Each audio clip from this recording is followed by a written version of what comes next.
what's up? It's Steve Miggs. Do you know your numbers? Now, sure, you probably have a good idea about what your weight is, but what about all the other numbers that matter, like your blood pressure, your resting pulse, your cholesterol numbers, even your testosterone levels? The team at Revive Men's Health Seattle is here to help you know and understand.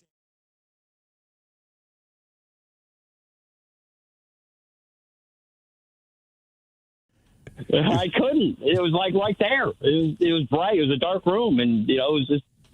I couldn't get past it. Wow. Okay. Baby monitor. I knew somebody. This is honestly true. I mean, I'm with you. Couldn't you just turn it around so in case the baby was screaming, she could still hear it? Right, look, we don't need to look at your kid, but just turn the monitor around, please. A lot of fabricated developments on the East Coast, and you would have a row of say 7, 8 townhomes. Yeah. And these based Columbia. Yeah. That was the area.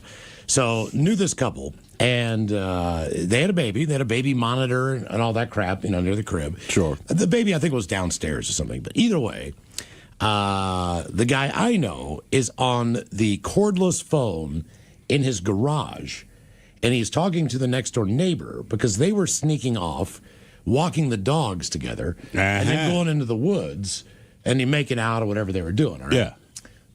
Somehow the baby monitor picks up this signal, and his wife hears the entire conversation that they're having about what I'm going to do to you and all this stuff. And over the baby monitor. Now, keep in mind, it's a baby.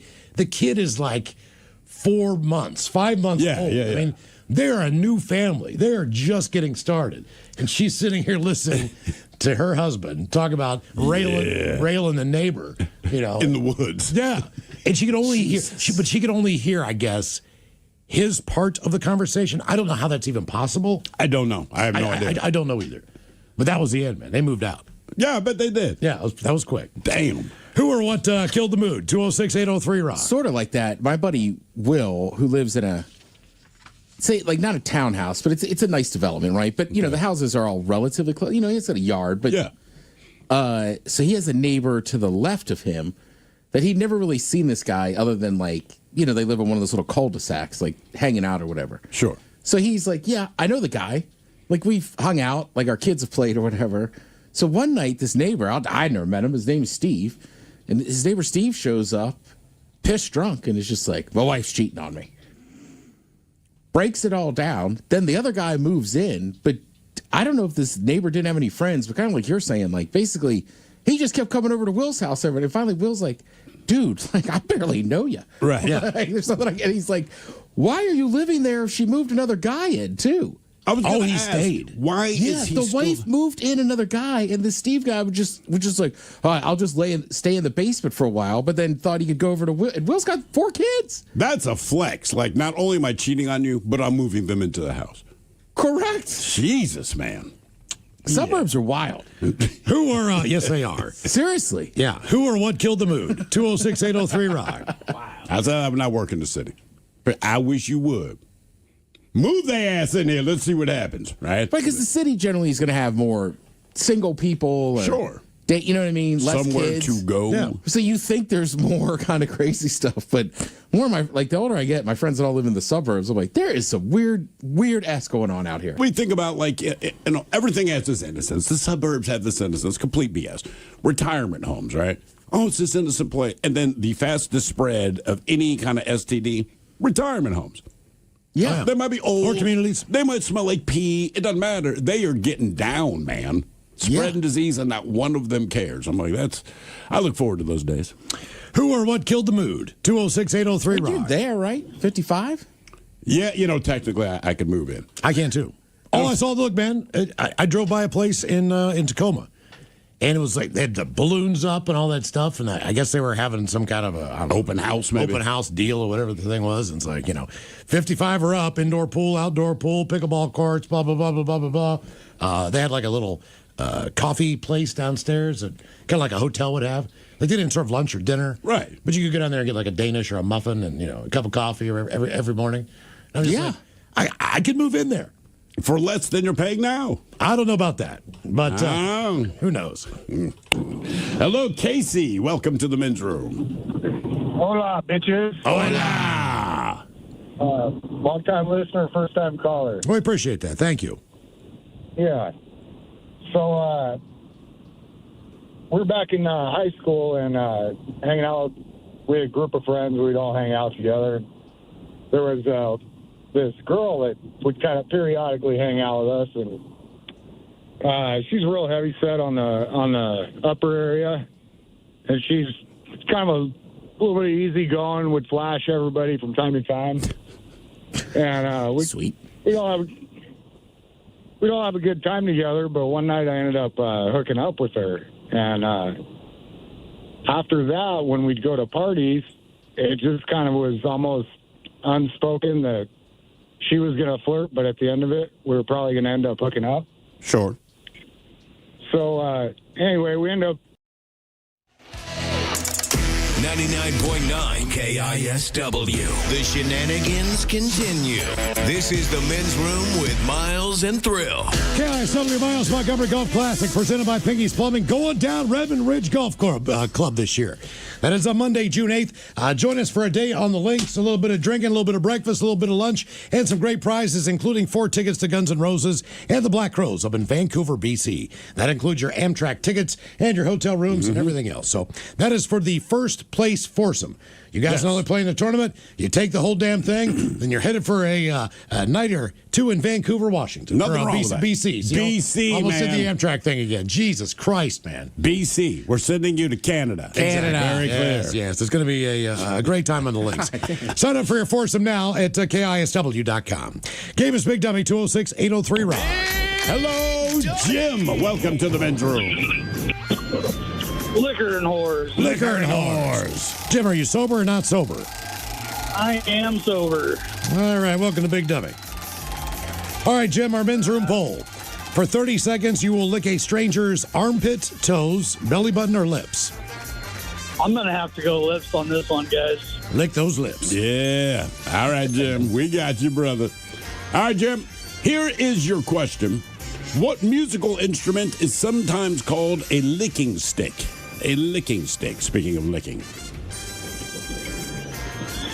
Oh, what kind of instrument is called?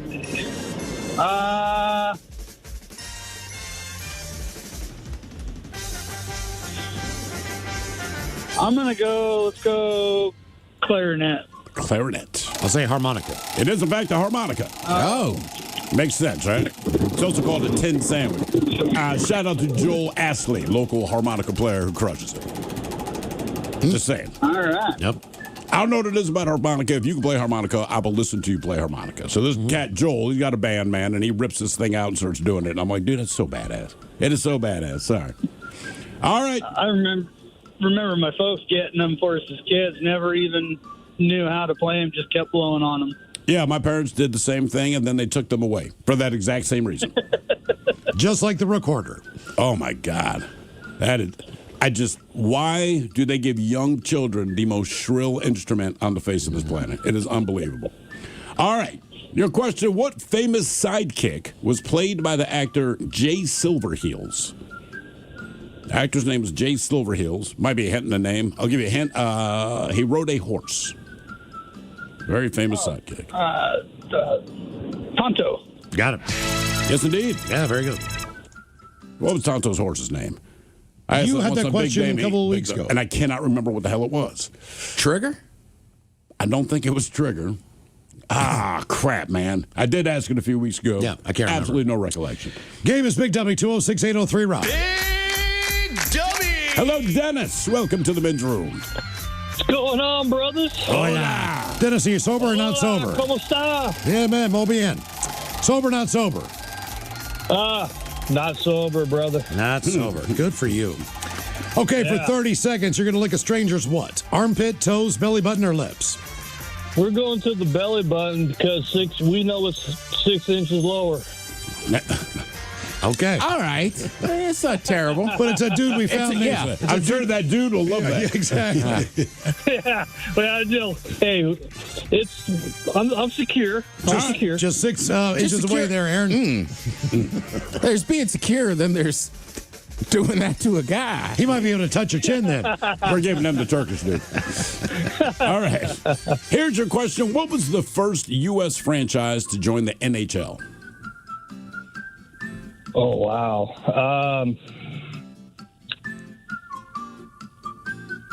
Figure it's one of St. three, Louis. really. St. Louis.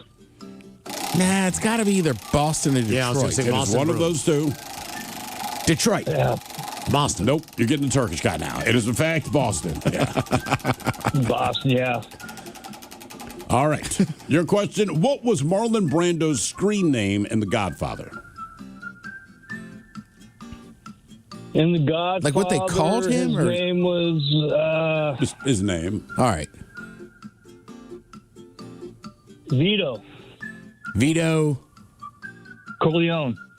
I'll get close enough. All right. Vito Corleone. What do they call him? Don? Yeah, Don Was he Corleone. Don Corleone? Yeah, you say Don Cornelius? No, Don Corleone. Corleone. Yeah. Not He Don took- Corleone. Don Cornelius. Took the name of the town. Damn you! It's the name of the town he grew up in. I'd like to see Don Cornelius take over in The Godfather. From Soul Train? Yeah. Just think, right? Picture that, man. Every scene with Brando replaced him with Don Cornelius. It's a different movie. No, man, he is the Godfather, played by Don Cornelius. Say, look what they did to my boy. Game is Big Dummy, 206-803 Rock. I mean, the lines would just be cooler and smoother, but not nearly as like. Not as scary, but you'd be like, all right, it's a smooth dude. Just why is he here? Hello, Phil. Welcome to the men's room. Hola, bicholas. Hola. Phil, are you sober or not sober? I'm not sober. All right, Phil, welcome to Big Dummy. Okay, our men's room You poll. guys doing? We're doing great, We're man. doing good, Phil. For 30 seconds, you're going to lick a stranger's what? Armpit, toes, belly button, or lips? Let's say, hope you get lucky, go lips. Lips it All is. right. All right. We mean the ones on their face. Just want to be very clear about that. Right. What you don't know is they've been smoking off a meth pipe for years. Oh, God. I think you could look and tell. Like, ooh. So see if they got any teeth. And they have to be dry lips. No moisturizing beforehand. Yeah. Just makes it so much worse. All right. Your question, what was the last album released by the Beatles? Oh, whoa. Wow.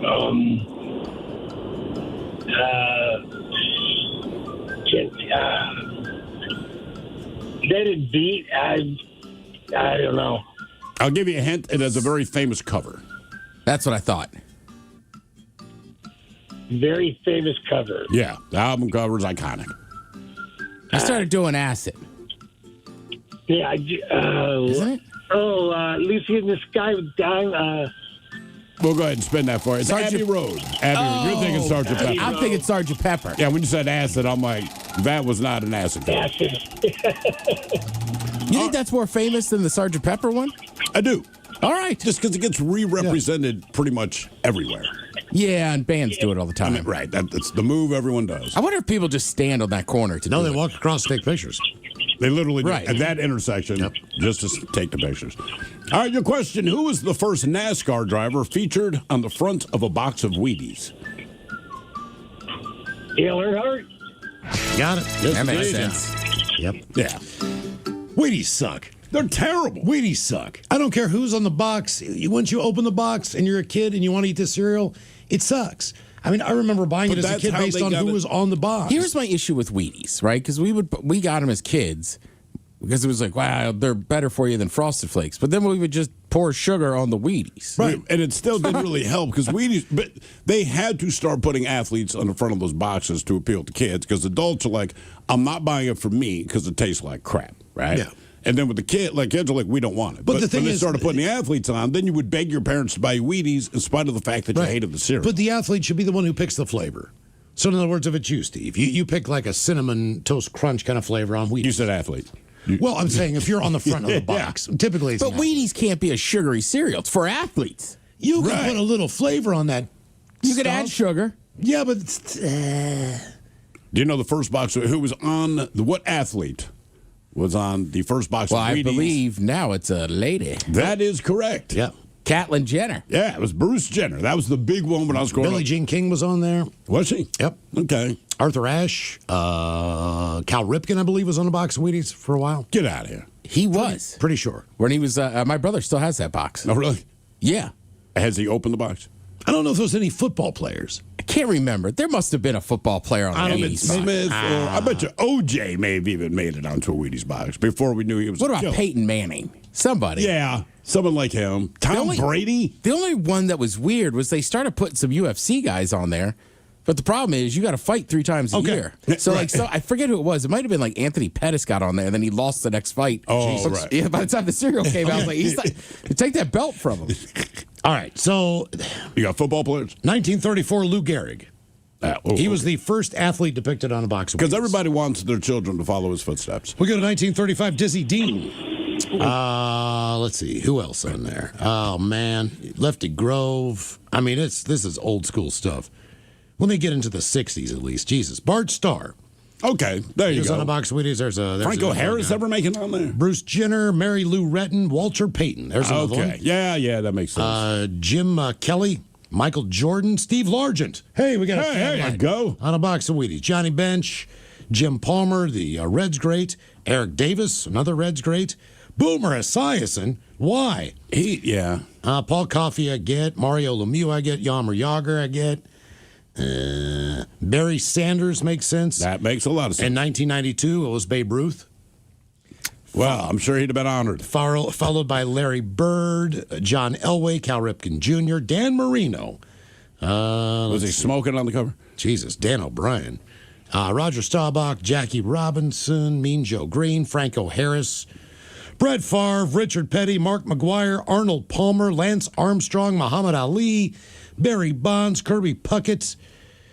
Could they fit his Hank butt? Aaron, Wayne Gretzky, Ozzie Smith. Yeah, there's a pretty good list on here. Yeah. Andre Agassi, I'll be damned. Peyton Manning as well. Game is Big W, 206-803 Rock. Hello, Patrick. Welcome to the men's room. Hola. Hola. Patrick, sober or not sober? I'm sober. All right, Patrick, welcome to Big Dummy. Okay, our men's room poll. For 30 seconds, you will lick a stranger's armpit, toes, belly button, or lips. I'm going to have to go lips. Another vote for Okay. lips. All those others, I just, no. Well, it's the fact that you can exchange germs a lot easier through the mouth than any of the other parts. And also, presumably, you've also kissed someone in your life. And Yeah, so well, the yeah. idea of it isn't terribly jarring until you see the stranger, right? So Yeah. it's when I say, man, I'm licking the lips. There was that crazy blonde lady walking around the last couple of days. Mm-hmm. If that's who showed up, be like, I need to change my answer. There's no good answer, but like, I'm not licking that face. All right. Have you seen her? No, I just the description. I was like, all right. Oh man, yeah. She borrowed a smoke and borrowed my lighter. When I saw her hands, I almost let her keep my lighter. Except it's the only one I had. If I had had a backup, I'd have been like, "Oh, you As can long as keep I it." close my eyes. Oh, you definitely no. You got to keep your eyes open all 30 seconds, man. Even with that said, you kiss people, Right, but might- you're not just licking their lips. right? Licking somebody's lips does seem kind of odd, just in general. You're more likely to have licked the inside of someone's mouth. Correct. Don't get so excited, damn, buddy. Yeah. Dial it down, Ted. Yeah, Yeah, but this is a guy named Doug. yeah. I like Doug. A lot. All right, your question. What tennis Grand Slam event is held at Flushing Meadows, New York? Not good on baseball facts. Tennis. Tennis. Tennis. Tennis. Oh, tennis. It's not Didn't that hear it. far from a baseball stadium, though. True. I have no idea. That's the U.S. Open. U.S. Open. It's in Queens. Quint. All right, your question. Which organization publishes Boys Life magazine? Boys, wife, magazine? Yes. Yeah. Part of the name Boys Life is actually in the name of the group. I actually had this magazine. I believe you did, Mike. I absolutely I believe think they took that part out of the Thought name you were of the just group. thought you were a Ranger Rick guy. No, I like Boys Life. I enjoyed that magazine. Any guesses? Something that Mike and Miles have in common from their past. Boys to men. I don't know. Boys to Men. The Boy Boy Scouts. I like Boys to That'd Men. be an organization. Except Mike is an Eagle Scout. Yeah, we just want to That's point that out. Thank you, gentlemen. Thank you. Successfully completed the mission. When you're an Eagle Scout, that respect never leaves. Yeah, man. You know, there's some people that, are on Everest and other people that summit Everest. Oh, damn. Mike coming out swinging. I know. All right, your question. Niagara Falls is located between which two Great Lakes? That's the sound of, God damn it, why'd you ask me that? Lake Michigan. And the wheel spinning. Ontario and Erie. Correct. Yeah, Oh, that adds up. Have you been to Niagara Falls, Ted? I have not. Oh, it's worth actually doing. it's spectacular. It really Honestly, I've only been to upstate New York once. to The coach American baseball. side is cheesy as hell, but it is what it is. The Canadian side's cheesy too, but the Canadian side has the better falls because there's three falls there altogether. The one on the Canadian side is unbelievable when you see it. Then there's two on the U.S. side. And like when you get, it's one of the honeymoon capitals of the world, so you know what you're walking into. Yeah, It's like cheap Vegas. All right, your question. cheaper than Reno. The stores, yeah, Feels man, like it's the more like an shops. Ocean City, like tourist trappy kind, like boardwalk. It is, but not even that good. All right. I mean, it's all the stores are clean and that kind of thing, but they all just suck. I mean, it is. Yeah. All right, your question. In the novel To Kill a Mockingbird, what was Atticus Finch's occupation? Atticus Finch, also known as Gregory Peck. locksmith. It's a lawyer, right? He's a lawyer. Yeah. You are crushing it, Patrick. I'm telling you. All right, here's one. Here's one for you. In the Smurfs, what was the name of Gargamel's cat? I didn't like the Smurfs. I didn't like him either. Did they have a cat? I like the bad Smurfs. guy I don't know did. that one. You don't remember, man, that cat was brought up in every episode because inevitably they were terrified of that cat, right? Yeah. When they was like hunting him down or something. Well, yeah, because they look like mice.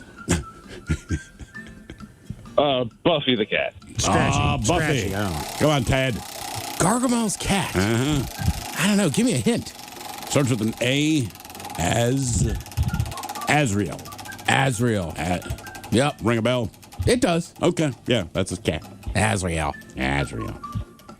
Okay. Your question. What element is second on the periodic table?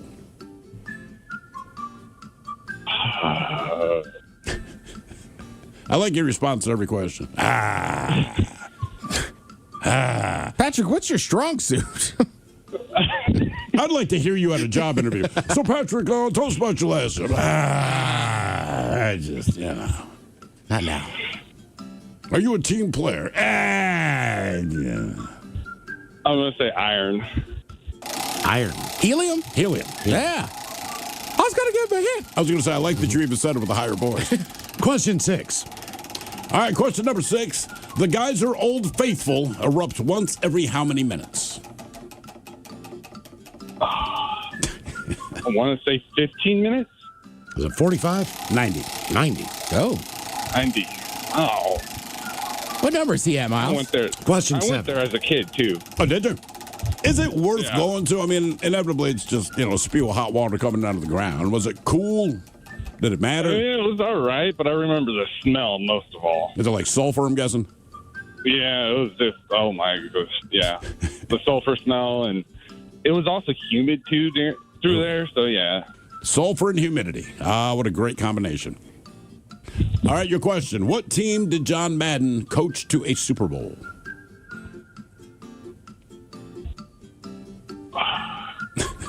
This team has moved 3 times since he did it.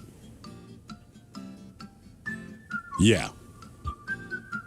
They moved, then they Rams? moved back to, no, not a bad guess, talk about moving. The Raiders. The Raiders. Question 8. Question number 8 is multiple choice. What color is the sunset on Mars? Is it red, blue, yellow, or orange? Orange. Blue. Blue. Yep. Question 9. Question number 9. If you don't get this one right, you tie Nick as our biggest dummy. How many singers are in a sextet? A sextet. 9. 6. You tied Nick. We got one more question. If you don't get it right, you become the biggest dummy. You are the new champion, Patrick. And we're going to have to let you go after that. All right. Come on, man. Let's see what you got here. At what university was Gatorade invented in 1965? Gatorade. UCLA. Congratulations, Patrick. You're now our biggest dummy. You weren't even close on one of those. Yeah, it was the University of Florida. Yeah. The Florida, and it turns Florida out, Gator. And Phil was right. It's the last Beatles album, 1970, Let It Be. Was it Let It Be? Let It Be. All right, my bad. There we go. More Big Dummy coming up, 206-803-ROCK.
An accompaniment to your peanut butter jelly. Yes. Yeah.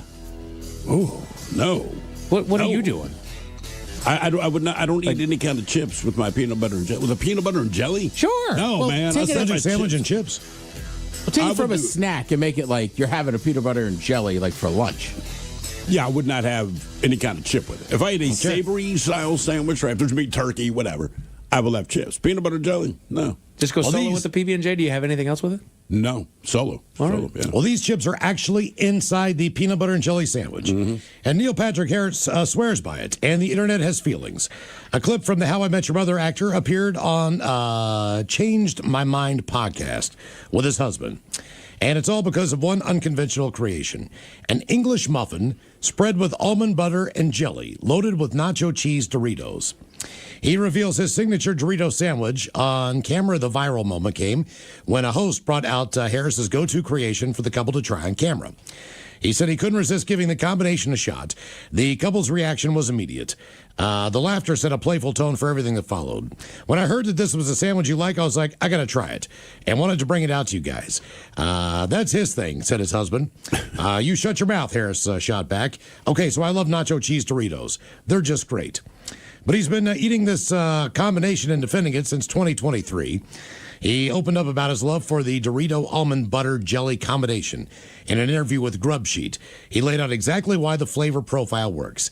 It adds umami and a crunch. You get the brightness of nacho cheese to balance out the almond butter and almond butter, Almond Brothers. almond brothers band, and the jelly.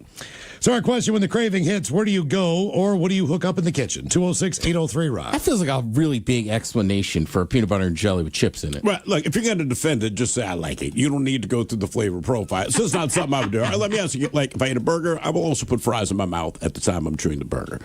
I would not take a sip of my milkshake or my soda while the food is still in my mouth. But you'll mix the food. See, I don't do that. I I'll take mix one the bite, food chew if it it's up, savory. and then I take another bite of something. So you wouldn't take like a bite of your burger, grab a couple French fries, No. shove it in there, but you would eat Doritos with a peanut butter and jelly sandwich On the side, yeah. You are a savage. That is Well, disgusting. typically when I eat a sandwich, I have a side of chips or something else. I don't think that. Me too, just not peanut butter and jelly. Like I don't know what the right. So peanut accompaniment- butter and jelly is a sandwich that you eat with nothing else Yes, in your mind. And I In feel my like I grew up eating peanut butter and jelly every day for lunch with like a tiny little bag of Doritos or something. Really? Or Lay's potato Yeah. chips. All right. When the craving hits, where do you go, or what do you hook up in the kitchen? 206-803-ROCK. Hello, Lauren. Welcome to the men's room. Hello. Hola. Hola, bicholas. So what's your go-to there, Lauren?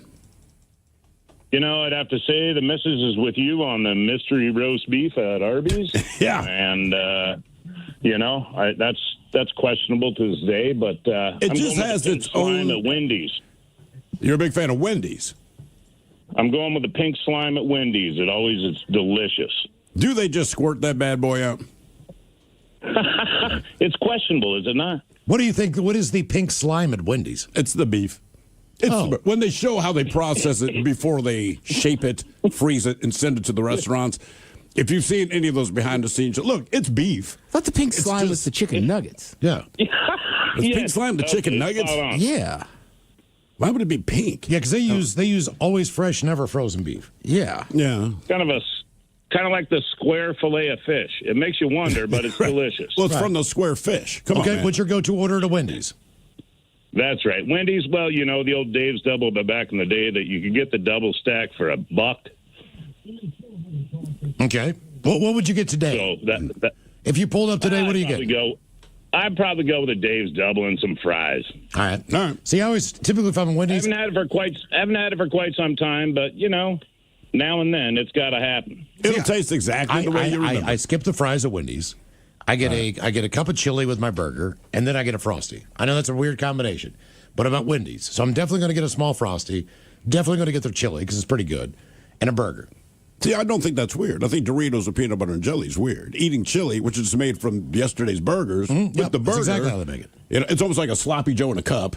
Then you have the burger, right, and then a Frosty. That makes sense. I don't dip my fries in the Frosty. Never big on that either. Either was I. Tried it as a kid because everyone did it, like they do in the commercials, and I'm like, and some people love it, just not me. I'm like, I don't need French fries. Little Woody's, the local chain here in Seattle, they have basically shoestring McDonald's-sized French fries. Yeah, and then if you want, you can get a small cup of Molly Moon's vanilla ice cream, and they put that in the middle of the plate of fries.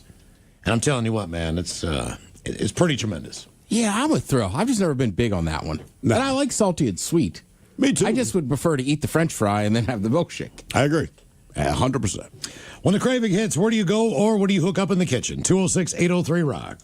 Hello, Corey. Welcome to the men's room.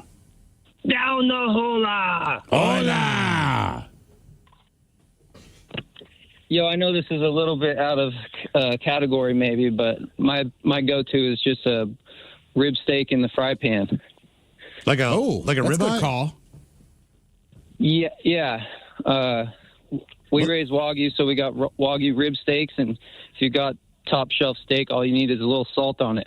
Well, that's because you raise these cows. Yeah. Now, typically, that steak is going to cost you, even in a grocery store, probably today around, let's say it's 8 to 10 ounces, it's going to be about a $45 cut of meat. Yeah. Just as it sits. Yeah, but it's got everything you need in it to function and go, and Now you said it's worth what you get, what you pay for. You just add the salt, but once it's on your plate, what do you accompany it with? Or are you just straight up eating that steak? Oh yeah, just with salt. If you've got a good steak, salt's all I need. Well, what about No, do you put some on the side? I think Thurl was asking. Yeah. Oh. I mean, yeah, if you're going to have a feast, you throw some taters in there, maybe some cream corn, something like that. But you don't mess with the steak itself. That no sauce, nothing, just the salt. No. I mean, occasionally I'll do a Worcestershire with Montreal steak seasoning while I'm frying it. Okay. Yeah, that's what I was going to say. Montreal steak seasoning is pretty hard to beat as far as just the standard that you can use. It's pretty good. Yes, sir. That's a good one. How close are you to Covington, Kentucky? I'm not sure. I haven't heard that name. Okay. Well, Covington is one of the more famous small towns in Kentucky that specializes in barbecue. And they do a very thin barbecue sauce. All right. Mustard-based, tomato-based? No, it's actually tomato-based. Vinegar? Tomato-based. Tomato and vinegar. But it's just very unique, and it's fantastic. All right. It really is. I mean, I can't put my finger on it until you've tried it. It's kind of more of a mop-style sauce. Gotcha. But, Correct. But it's just a thinner. I want to say like George's or something. I think that's the name of one of those brands. Yeah. But it's only, Miles is right, it's only people right there in that little area, Kentucky, some of Tennessee, that use that sauce. And that's it. Well, sauce is so... It's very regional. People are very so specific. regional, right? Like the two Carolinas have different style sauces. Even right, well, Carolina style. It's like, okay, well, north or south, man, because they are very different. Right. So generally it's going to be vinegar based, but South Carolina and Columbia specifically is all mustard based. Correct. And then Alabama has a white sauce. Yeah, what is that? I think I've had it once, and it was good, but I don't know what the base of their sauce is. And then Memphis, this whole thing is like, we sauce our ribs. Yeah. We do it for you. It's kind of their shtick. Yeah, Covington barbecue is pretty tough. That's pretty hard to beat, man. Chicken, ribs, pulled pork, beef ribs. It's all over the board. It's just the sauce. Yeah. Brisket that makes it good. I would say sometimes, man, on the weekends, I did it like a month ago. Like, I like to go to the store, get like, different types of lunch meat, whatever, pepperoni, salami, and then you get like good hard rolls. Like, I like to make a sub at home too. I do enjoy making a good sub at home. Yeah. It's just one of those things. Because I feel like, at least for my own personal taste, I can do it better than the place I would go to buy. Yeah, I love a hot Italian too, and very rarely can you get a toasted Italian. Yeah, that's what I mean. So, yeah. And then if you're at home, and if I add pre-shredded lettuce, I've spent the extra $2 on that bag of it's a shredded little lettuce. bag, yeah. And then cut up some onions and put them on there. It's like top notch. You gotta have that little sauce. When the craving hits, where do you go or what do you hook up in the kitchen? 206-803-ROCK. Hello, Colin. Welcome to the men's room. Hello. Hola. Hola. Hola. Hola. So when the craving hits, where do you go or what do you hook up in the kitchen? I go to Stack's Burgers. This is the mighty 99.9 KISW and KISW HD1 Seattle. Always live on the free Odyssey app. Text the guys at 206-803-ROCK from the Pinky's Plumbing Studio. You're in the men's room. The foods you crave and why you crave them coming up at 4:30 with the head chef and Ted's Meat and Potatoes. In the meantime, the game is Big Dummy 206-803-ROCK. Hello, Corey. Welcome to the men's room. Fish sandwich. Hola. Corey, sober or not sober? Not sober. Fish sandwich. All right, Corey, welcome to Big Dummy. Okay, our men's room poll, Corey. For 30 seconds, you're going to lick a stranger's what? Armpit, toes, belly button, or lips? Man, I was going to say lips since you talked about that one chick, so I think I have to go belly button. Well, that wouldn't be good on her either, brother, but... And by the way, her name is Gary. We're picking the stranger on this. Oh, yeah. All right, Corey, here is your question. Damascus is the capital of what country? Jordan? Close. Turkey? General region. Israel? General region. No, Damascus, Syria. Syria. Just like Wheaties. All right, your question. What does the E stand for in Chuck E. Cheese?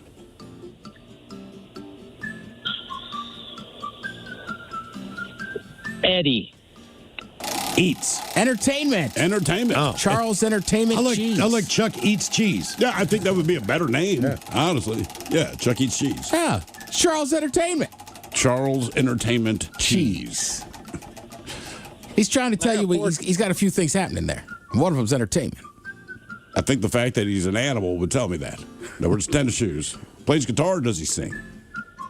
I feel like he's the head of that band, but I don't know if he's like a guy that plays the guitar while he's singing. They took all those what do they call that thing? Automatronic? Animatronic. Animatronic, They yeah. took all those machines out of the Chuck E. Cheese's. Why? I don't know. I mean, if I'm a kid, that's the big moment, right? Like, kind of get the crappy pizza. I think they were and breaking the down all games. the time. Okay. Well, They're breaking down, and I would think they almost scare kids now. So now you just have the Chuck E. Cheese mascot walking around. What happened to kids? When did they become so soft that Chuck E. Cheese band scares them? These kids these days. Those kind of things, what you call them, animatronic? Animatronic, yeah. Once they're past their prime, they're always kind of spooky. They just become creepy. Yeah. Oh, that's weird. I'm going to go play a first-person shooter game over here. Yeah. Those animals freak me out, so I'm going to go play Halo. I'm going to go blow some stuff away. Big buck hunter. The mind of a child. Dad, that mouse scared me, so I'm going to shoot a deer. Okay. Yeah, well, I mean, like, I could watch all the violent stuff I want, but scary movies are scary. What's the scariest movie you've seen so far, in your opinion? That one, the original one with Annabelle the doll was pretty terrifying. Is that just Annabelle or the... No. I know the one. The Conjuring? The Conjuring? That was the last... You never watched The Exorcist? I mean, I watched parts of it, but... Okay. It's a weird scary. I mean, I've been to the park where the house burned down. Right. Because that's a movie, like, nothing jumps out at you. There's nothing... She's just a creepy, creepy-ass little girl.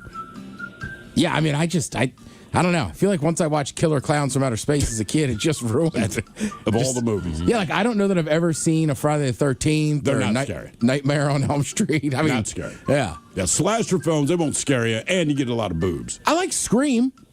Yeah. I guess technically that's a horror movie. Right. Friday the 13th, to me, it's in line with Scream. It's just that kind of thing. Yeah. Oh, what's the one? Jeepers Creepers. That was spooky. That was like with the jet black dude kind of thing that shows up at the end or something. Yeah, something. All right, I saw it years ago. Corey, question 4. Question number 4 for you, Corey. Off the coast of what continent will you find the Straits of Magellan?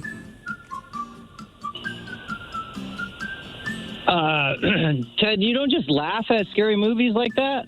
No, they terrify me. Oh, man, I just laugh. I think, is that South America? Boom! Got it. There you go. Very good. Nice job. I like that before I answered the question, like, Ted. You just a little bitch. I think that's what he was saying. Yeah. Just, Anyhow, South America. It's South America. Game is Big Dummy, 206-803 Rock. Hello, Ari. Welcome to the men's room. Hello. Hola. Ari, are you sober or not sober? Hola. Hola. I am sober. All right, Ari, welcome to Big Dummy. Okay, our men's room poll. For 30 seconds, you're going to lick what on a stranger? Armpits, toes, belly button, or lips? To be honest, I think I'm going to go with the armpit. Armpit. All The right. armpit. Why the All right. armpit? Why the armpit, Ari? Oh, just because it just, it seems like the most safe choice where you're not going to get any weird things. I don't know. Might get a hair in your throat. Hey, everybody's had one of those. Yeah, actually, you're not lying. Yeah, you're right. You're right. And at inopportune times, I might add. Depending on your generation. Yeah. Oh, it definitely started that way. All right. Your question, Copacabana and Ipanema are both beaches in what country? Country. And I just found out today. Brazil. It is Brazil. Yeah. You knew that? Of course. Right. Really? How? Well, I mean, I just know they're in Brazil. Right, you said Copacabana. What other one? Ipanema. There's like Yeah, the girl well- from Ipanema. I know the Yeah. song, but I don't know the song. I know of the song. No connection to Brazil. Copacabana from Barry Manilow. Yeah, but he's geographically incorrect. The hottest spot north of Havana. Yeah. Cuba is north of Brazil. Correct. So that he's wrong. But the Copacabana was the club. Correct. This is Copacabana Beach. Oh. Yeah. Technicality. All right, Ari. And I think, What? wasn't one of those Brazilian steakhouses once called Ipanema Grill? Yes. Yeah, okay. There it is. I always wondered why it was called that. Now it all makes sense. I mean, that's a weird name for a Yeah. steakhouse. Okay. It's like El Gaucho. Was it the cowboy? Yeah, that's what they were called down there. Gauchos. All right, the question. In what year did the Civil War end? Civil War. Oh my gosh, I'm terrible at history. Was it, I don't know, like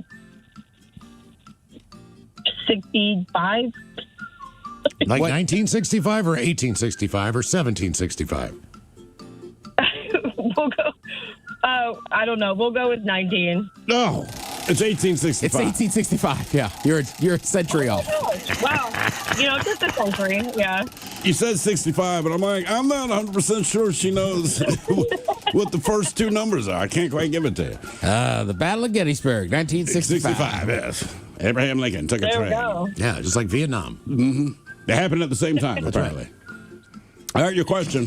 First minted in 2000, what woman's likeness was on the face of the U.S. dollar coin? One more time? First minted in 2000, what woman's likeness is on the face side of the U.S. dollar coin? The first one was Susan B. Anthony, That's correct. and this one was the second. Susan be crazy. I have no idea. Mother Teresa. Sacagawea. Sacagawea. Which rhymes on Mother Teresa, so, All right. A scratch test. A scratch test is usually performed when a doctor suspects a patient has what? You said a scratch test? A scratch test. I don't know. Malaria? Allergies, that is correct. Question 5, Ari. Should have known that one. I like that you have a concern about malaria, though. That's Yeah. yeah. All right, your question. What late singer was the first to have 5 #1 hits off of one album?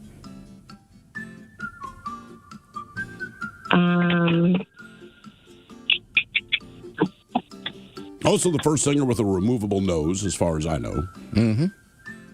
A removable Michael Jackson? You got it. There you go. There's the clue. Nice work. Not the #1 hits, the removable nose. That was Thriller, correct? Yeah. That album was massive. Game is Big W, 206-803 Rock. Although Off the Wall's better. I was about to say, I still think Off the Wall is a better album, but Thriller It's had only the got hits. 3 hits on it, though. But it's just a great album, top to bottom. Yeah. Off the Wall, Rock With You, and The Slowest. I wanna rock with you all night. He was Can't singing remember to the his third. chimpanzee. Great video. Hello, Kyle. Welcome to the men's room. Hola. Kyle, sober or not sober? Sober. All right, Kyle, welcome to Big Dummy. Okay, our men's room poll there, Kyle. For 30 seconds, lick a stranger's what? Armpit, toes, belly button, or lips? I think I might have to go with the armpit. Armpit. Armpit. No one's picked toes today. That does not shock me. But it's a big fetish. There's got to be toe people out there. I know. No, I'm sure they just don't want to admit it. I feel like if you say toes, we're immediately going to grill you. Do you have a toe fetish? Well, I know I would. But people who have toe fetishes seem to me like they don't care. Everybody I know that's into feet, they do not mind. No, they will tell you about it. They'll blow that horn, man. They don't care. All right, Kyle, your question. That's not my toe. Ted insisted that I ask this, so fine, Ted. In the Star Wars movies, the Bothans stole the plans for what? Damn Bothans. Hey, many Bothans died for that. Sure. I do like Star Wars, but I'm not familiar with what you're asking, so I'm just going to take a stab in the dark. Is it the Death Star? You got it. Oh, one and done. Wow. Nice job, Kyle. Yeah. Oh, wow. Hang on, before we let you go, a 50-50 question for you. 10 or 15, how many people have died in the White House that we know of? How about 15? 10? Yeah, 2 of them were presidents, and I don't remember which ones they were, and then 8, whatever. Did you guys watch that show about like a murder in the White House? It's kind of like a comedy show. I remember the show, but I didn't watch it. I would have to look it up, but it's pretty good. Is it good? Yeah, it was a limited miniseries. I blew through it in like a week or 2. Okay. I don't know anything about it. According to this over here, the 2 U.S. presidents who died inside the White House, William Henry Harrison and Zachary Taylor. Okay. Oh, I didn't know any presidents actually died in there. I just figured they were regular people. Yeah, 8 were regular, 2 were presidents. Regular. I'm thinking about their bowel movement schedule. Hello, Brock. Welcome to the men's room. Hola, bitches. Hola. Brock, you sober or not sober? I'm sober. I'm out slinging boxes. All right, Brock, welcome to Big Dummy. Okay, for 30 seconds, lick a stranger's what? Armpit, toes, belly button, or lips? Originally, I was going like you guys said with the lips, but then I thought about herpy lips, and I don't want any part of that. So I'm going to go the navel. Okay, belly button disc. God. All right, Brock. Well, none of them sound good. No, they don't. Sorry. They're not. Some sound better than others. The toe, you're going to get toe jam, and an armpit, a hair in your mouth. No thanks. Pearl Jam could have been Toe Jam. They missed it. All right, your question. How many years does a silver anniversary celebrate? Is it 50? I believe that's the golden. Is it 25? 25. 25. I was going to say 25 too, darn it. All right, Brock, your question. What time zone is the North Pole in? North Pole. Central? None. None.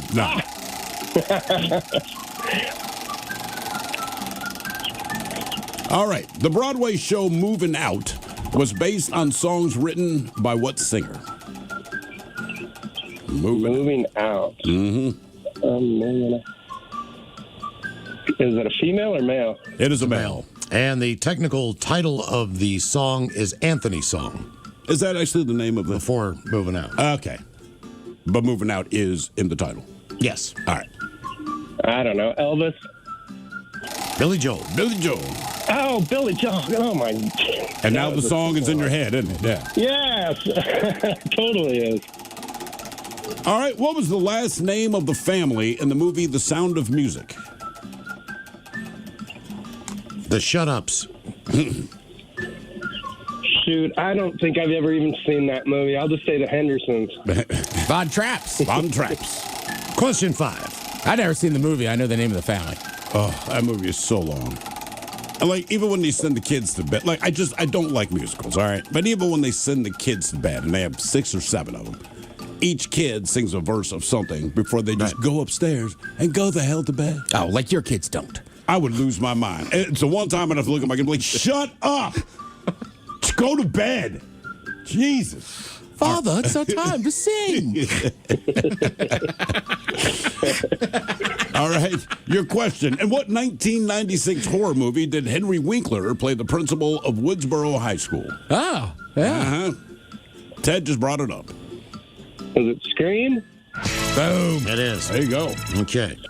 One more, Ted. Yeah. I don't know. If he's one and done, we might get 2. Hello, Matt. Welcome to the men's room. Boo, bitches. Boo. Matty, sober or not sober? Sober. All right, Matt, welcome to Big Dummy. Men's room poll. For 30 seconds, you will lick a stranger's armpit, toes, belly button, or lips. Armpit. Armpit. Ah, the tasty Euro meat. That is the armpit. Tzatziki. Don't ruin a Euro for me. Hey, look, nothing's ruined a Euro. If there was a hair in it, I'd take it out and eat it. Even if it reminded me of the guy's armpit. Like, I'm eating this. It reminds me of this guy's Especially armpit. if it's a good one. Like, I don't know. Would you be more disturbed that a Euro reminded you of an armpit, or that if you licked an armpit, it reminded you of a Euro? I would be more... Licking the armpit and thinking of a Euro would bug me more. I'd start dating exclusively Greek women. He has an armpit fetish. No, he likes Euros. All right. Or cheese fetish. I did not think about that part of the armpit. Nope. That was the only thing we haven't mentioned. Smells like bleach and feta cheese. Oh, God. All right, your question. What A-list actor made a brief cameo in Deadpool 2 as part of the X-Force team? Brief cameo. Yeah, brief. But big time actor. He was married to a super hot chick. Then they got divorced. She might be a little Brad Pitt. And there it is. Brad Pitt. One more, Ted. Man, is Jay still on there?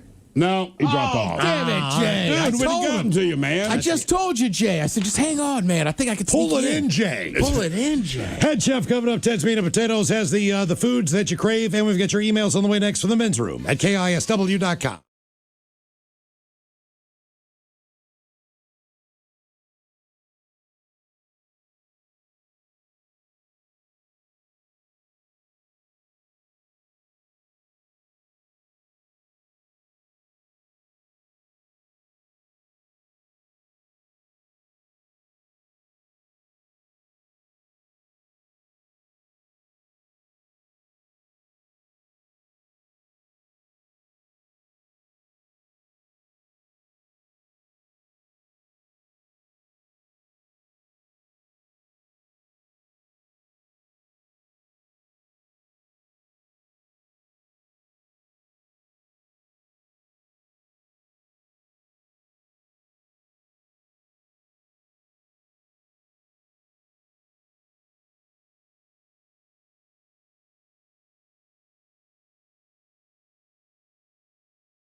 from coast to coast and around the world.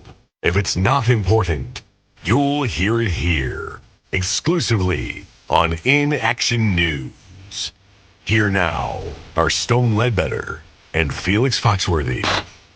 Tonight, the experiment of a vegetarian Jurassic Park yielded the same result.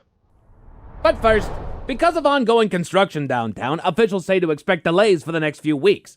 Either leave a little earlier or find alternative routes to and from work. Yeah, man, I forgot about that and had to speed most of the way to work just to get here on time. But you weren't on time, Felix. You missed the staff meeting. Well, I would have been here on time, but I had to write a letter. You had to write a letter? What are you talking about? Like I said, man, I was speeding to get here this morning, but I sideswiped the parked car and knocked off the driver's side mirror. You knocked off the mirror? It's not like I did it on purpose, Stone, but yeah, knocked the mirror clean off. So I pulled over and left them a letter. That's very responsive of you, Felix. I couldn't just leave the scene without apologizing, man. Honestly, I would fully expect you to leave the scene without apologizing. Your words cut deep, Playboy. Spare me the disingenuous humility. You got it. But yeah, I left a long letter. Got a picture of it on my phone. To whom it may concern, I wanted to extend my deepest apologies for knocking off your mirror.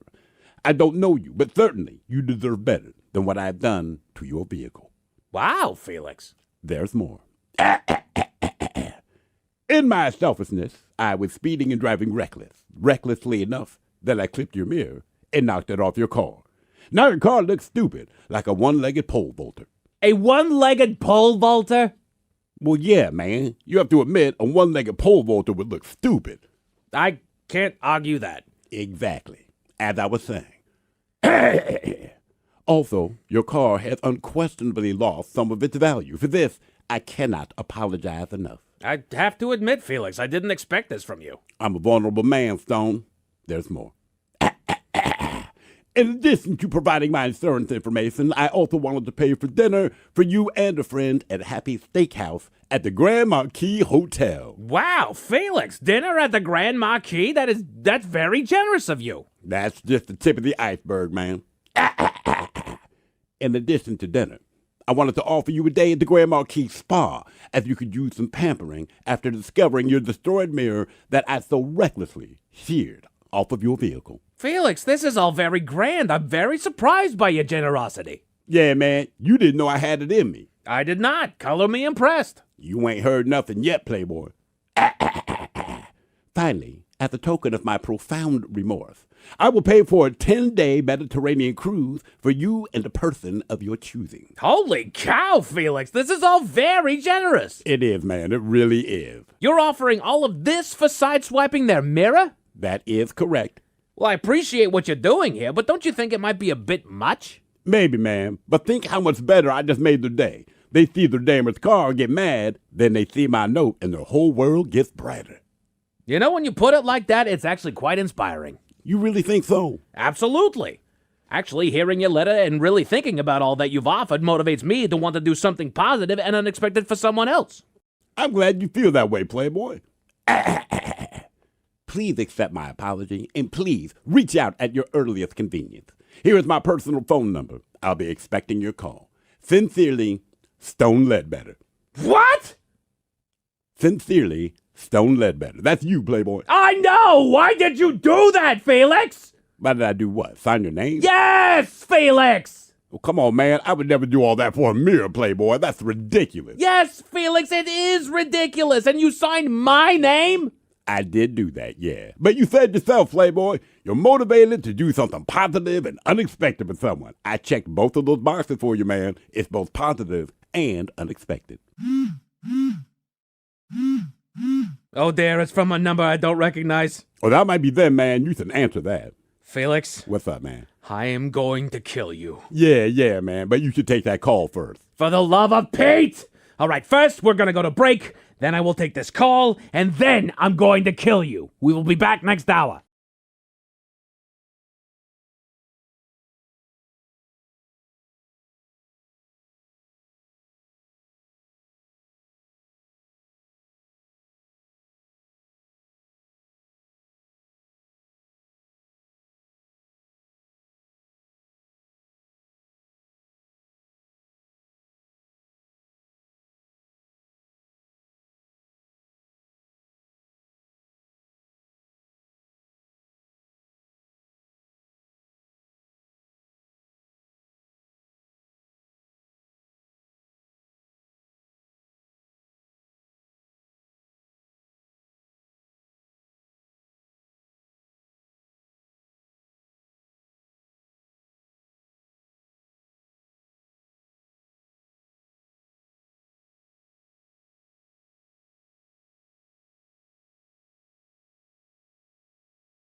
We return to the men's room with Miles and Thrill. Head chef on the way. Ted's Meat and Potatoes has the foods that you crave. But first, time for a few emails from the men's room at KISW.com. You've got mail. You've got mail. And we'll jump right into the birthdays, brought to you by Men's Room Roasted Red Salsa from San Juan Salsa Company. Dip responsibly. One birthday today. That's it? Nothing happened 9 months ago. Nope. Macholos, it is my 31st year on the earth here. Thanks for making trucking every day in our general area more bearable. So can I get some turtle wax? You like that in the paws. Coach telling me to keep my health in check, and the captain telling us about all the summers he went cross-country with that greasy old... Oh, our printer's messed up. Trucker. Thanks, guys. Love the show and keep on rocking. That from Brett, who says, P.S. I wonder if I ever roll by Jeff from Big Dummy out there. Probably so. You like that? You like that? How old is he? 31. All right, 31. You got to start keeping a better eye on that health there. I don't think you're at the age. Well, maybe. I feel like once you hit about 35, 40, you got to start getting that yearly physical and really dialing it in. But, 31, I'd go check in. Other than that, body's going to hurt a little more than the 20s. But till about 35, you still got a little bit of room on that runway, man. Park that truck, go have some fun. Ooh, well, ahoy there, and happy birthday. That was a very memorable road trip for the old Capitan because he prefers to spend his time at sea on the SS Guppy. But the greasy trucker insisted that we do a road trip across this fine nation of ours. We saw Mount Rushmore, the Grand Canyon, Red Rocks in Colorado. And while most people think Iowa's a dull state with nothing to see, Iowa's where me and the greasy trucker met a saucy little senorita named Lana. Now, Lana invited us back to her place, which was just a rusty shopping cart in the basement of an abandoned funeral home. But once we got there, Lana whipped up a cocktail of pickled raccoon nipples, Windex, tuna juice with a little dollop of antifreeze. Turns out, that little concoction really gets your sexual juices flowing. And that's why me, Lana, and the greasy trucker had a devil's three-way. 3 people, 5 legs. By the way, you probably know the greasy trucker by his other name, Lucky the Leprechaun. Crunch berries. All right, guys, here you go. Happy, happy, happy birthday. Happy, happy, happy birthday. Happy, happy, happy birthday to you, to you, to you. Ja, the Dirty Germans, brought to you by Men's Room Original Sausage. Available through Uli's World Famous Sausage, mensroomlive.com, and other fine retailers. Schweinefleisch. Thank you. We'll have a couple extra emails here. The subject is comfort food from yesterday's show. Ola and aloha, you degenerates. I usually make something up for whatever I have for dinner. But as far as comfort food, to the complete oddity of even myself, it is the croissant sausage sandwiches from 7-Eleven. Nothing wrong with those, like man. the breakfast sandwich. Yeah, exactly, too, in fact. Weird as that may be, they helped me through long nights, which were going badly. As an aside, I've had a burger from what another listener called in about, Stack's Burgers. They are based in Spanaway, but operate a food truck, which I get a delicious burger from. Complete with Thrill's favorite, a ciabatta bun. Oh, Stay really? beautiful, that from Bacon. Well, we did have a number of people who said that place is legit. I just don't want a burger on it. I don't want a ciabatta bun. That's the long and short. I mean, yeah, but a burger's greasy enough. That would really soften it up. It helps. Yeah, maybe. I will say, though, that, like Burger King for years was the only shop in town where you could get the croissant breakfast sandwich. Yeah. But, like... I want to say Wendy's has it now. Other places do, but they're always solid. I mean, 7-Eleven. Hell, I've even had a frozen one. Teriyaki salad dressing. Guys, you were asking about what is teriyaki salad dressing. This is the closest recipe I've found to copycat authentic. It's got Duke's mayonnaise, rice vinegar, sugar, sesame oil, soy sauce, garlic powder, and cayenne pepper. Okay. It says chill for a couple hours, enjoy. Pretty simple. That from Mike. What else do we have here? You think anybody sells it in a bottle, or do all those shops make their own? Well, we had a couple of comments here from people who said there are teriyaki places that actually sell their dressing at the store, so at the restaurant. Oh, no kidding. Yeah. All right. Intoxicated. Guys, back when I had a messy split with my psycho baby mama, I was taking Ambien to go to sleep sometimes. I stopped taking it after I had a weird night. One morning I woke up with my couch leaning against the front door to my apartment. The contents of my wallet were all around the place, and my wallet was full of a deck of cards. My bong was upside down on top of my toilet with the nasty water everywhere. When I checked my phone, I'd made no less than 15 phone calls to various people. I don't remember any of it. I'd rather not sleep than take an Ambien again. Cheers, boys. That from Ryan. I had a buddy that did it for like a week because he couldn't sleep. He was sober besides that. It was awful. Oh, really? Oh, he'd call me in the morning and same thing. Like his couch would be like the cushion. It looked like he had barricaded himself in his house, in his condo. And I'm like, he doesn't remember any of it. No. I mean, he called me one morning because I lived down the hall and he said, you got to get down here. There's two guys banging on my door. So, like, I went down there and I was like, dude, there's nobody here. Yeah. I don't know what. And remember, it made Roseanne racist.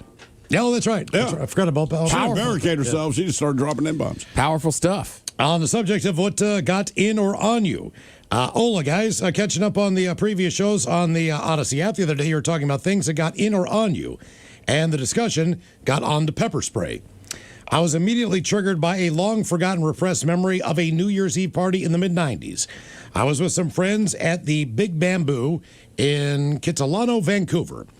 Everyone was having a festive time when the countdown to the new year began. At the stroke of midnight, everyone cheers, and then I began to feel an annoying itchiness in my eyes and nose. It quickly became apparent that some idiot had released a can of pepper spray. The bar briefly emptied out, and eventually the party then resumed. Never did find out who deployed said pepper spray. Ah, rock on, the memories. That from Eric in North Vancouver, British Columbia. Not Washington. What do you know? That's right. Poop stories. Gentlemen, you were talking the other day about bidets. If you're interested, check out the Bio Bidet BB2000. Oh, the 2000. Oh, yeah. Has a heated seat, heat and water, bud dryer, and an air deodorizer. You can also get electric portable ones. How about that? If interested in one of these, check out the Cube Jet from your faithful listener and Excelsior Springs, Missouri person, Steven. I got a bidet. I'm still loving it. I'm sold. Yeah, it's fantastic. Yeah. Did you get a fancy one or just like one of the easy ones, the kind of cheaper ones you just attach yourself? I got a Tushy, I believe. Oh, the Tushy. The water is not warm. Ooh, okay. It's cold, but as my doctor told me, you do not want hot water up there if you have any kind of hemorrhoid issues. Okay. All right. Because it expands the blood vessels and makes the situation worse. Okay. You're almost better using a cold press or cold water. It kind of constrict your hemorrhoids. Yeah. I thought yours were gone. Well, I mean, they're still there. They pulled out what they could, but I mean, they're still in there, man. I gotta go in for another surgery on that too. How long did it take you to get used to just standing up and it goes off? And what goes off? Is it automatic? No, it's got a little handle on it. So All you right. sit down and you can do the backside version or the female frontside version. Or the male frontside version if you so choose. What's the longest that you've had to run it so that you were confident you were clean? Because all those nights you get like the 8 wipers, you know what I mean? Well, I'm never worried about it getting all the way clean. That's going to happen for sure.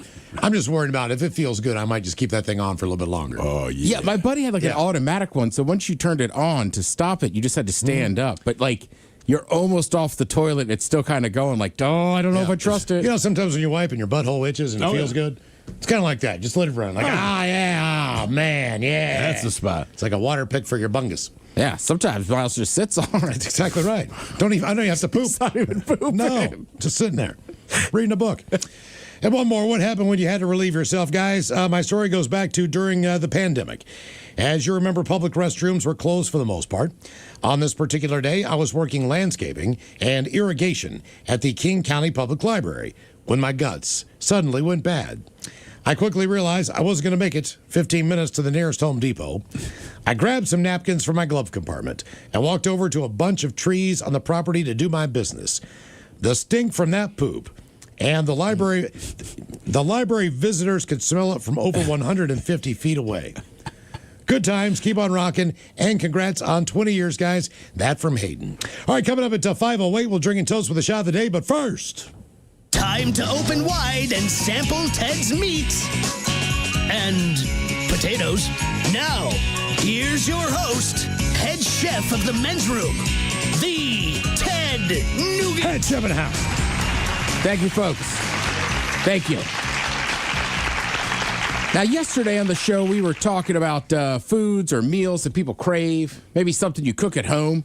So this is just a list of basically the 10 foods people crave the most, and there's some reasons why you crave these foods. Okay. All right. Now, some of them, like some of the very specific ones you crave just because you haven't been there. Maybe you were on vacation and ate at some spot and we're like, sure, this is unbelievable. You know what I mean? We got to go back there Absolutely. and get this. These are more kind of generalization of these foods. All right. Does that make sense? So like number 10 on craveable foods, they have cheese. They say it's rich in fat, sodium, sometimes offering a savory, addictive quality. I'll just I have a love piece of cheese needed. Always.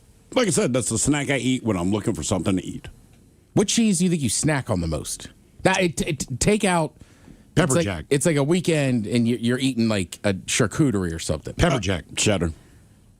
We always have cheddar. And then, like with the kids, she'll buy like the little pre-wrapped cheddar squares. I try not to make a run on those, but then I'll pull out the big block and just cut off a bunch of pieces and eat. Yeah, the cheddar squares are good. I still love string cheese, too. Mm-hmm. Can't get into that. Really? Texture. I mean, I just eat it like you a grab Slim it, Jim. rip it, and pulling. For me, that's just weird for cheese. Really? You don't have to string it, man. You can eat it if you want. That's what I do. I eat it like a Slim Jim. Just eat Yeah. it. Yeah, that's what I do. All right. But I just don't like it. Fair enough. They say cakes or pastry. People crave those. Another staple in the high sugar, high fat category. I can say I rarely crave cake. Or pastries. I mean, a croissant is a pastry. I enjoy that, but I like that more like with a ham and cheese sandwich. Sure. Or turkey and Swiss. Or I something. mean, the only pastry I would say I crave is probably donuts. Yes, I Like will. I'm never like, oh man, I need not a scone, a scone or muffin. What are the other ones? Like a Danish. Right. Now, a Danish is like to me the poor man's donut. Just give me a donut. Yeah. I do like you get some flavors in there though. God, I do like donuts. I mean, in a perfect world, if there was no health factors, I would eat them every day. That's the great thing about the Daily Mix morning show. They get donuts. They do. Like once They every do. few weeks, you walk in here, there'll be 2 boxes of donuts. I'll bring in a healthy lunch. And I'm like, oh, you're killing me. Yeah, I usually end up eating like 3 of them. It's amazing how big they are, too. They're not like donuts that we grew up with. I mean, these things are massive. I think donuts are, Krispy Kreme's always been the same size. Well, they have been. But I You're mean, just all not these a other- child, so you're not going to hammer down 3 whole ones. Right. I would also say this. I've noticed something in here, right? You'd always talk about people just eating half a donut. Yeah. I've also noticed some people are You don't have sure. donut either. But also, we have another employee in here, and I was like, oh, just eating half. And he's like, no, I just want 2 different types. That's fair. Yeah. That's fair. All right. Yeah. I would just take 2 donuts. That's just me. Because I eat the half, like if you cut the half, like I've eaten 1.5 donuts. Well, I'd start with a 4th. Really? Yeah. Wow, man. All right. Next on the list of craveable foods is a drink, but soda. The high sugar content provides quick energy and triggers sugar cravings. If I'm having one of those cravings, and it's in the evening, typically it's not like a Diet Coke or a Coke. I would rather have like a root beer or an orange or I don't know, more of just a I'm sweet, orange soda all day, sweet, man. flavorful soda Yeah. than not. But of course, I Yeah. just have ginger ale. Yeah, I mean, I usually just drink like a flavored soda water during the week, but you're right. There's a special space in my heart for orange soda. I like grape soda. I don't keep orange soda in the house for that reason. Yeah, same with Sprite. I will crush Sprite as well, yeah. God, Sprite is so good. Next on the list of these most craveable foods, you have French fries. Sure. Craved for their salty, high fat, and carb heavy profile. And with the air fryer, it's easier to make that at home now. Mm-hmm. Yeah, French fries are tough too, because I mean, excuse me. Even if you order something and you don't want French fries, and I get it, right? We're making fun of women a lot, but even for me, if somebody's like, "Well, do you want a couple of the fries?" It's like, I do. I know I didn't order them, but like, there's always room for a couple of fries. Yeah. My thing is, if they have onion rings, I'll always get those first. If they do have onion rings, I'll get them. I love it when they say, would you like fries or salad? I'm like, come on. That's all I have to say. And they're like, French fries. Yeah. Yeah. Yeah. Well- Tots, fries, onion rings all the time.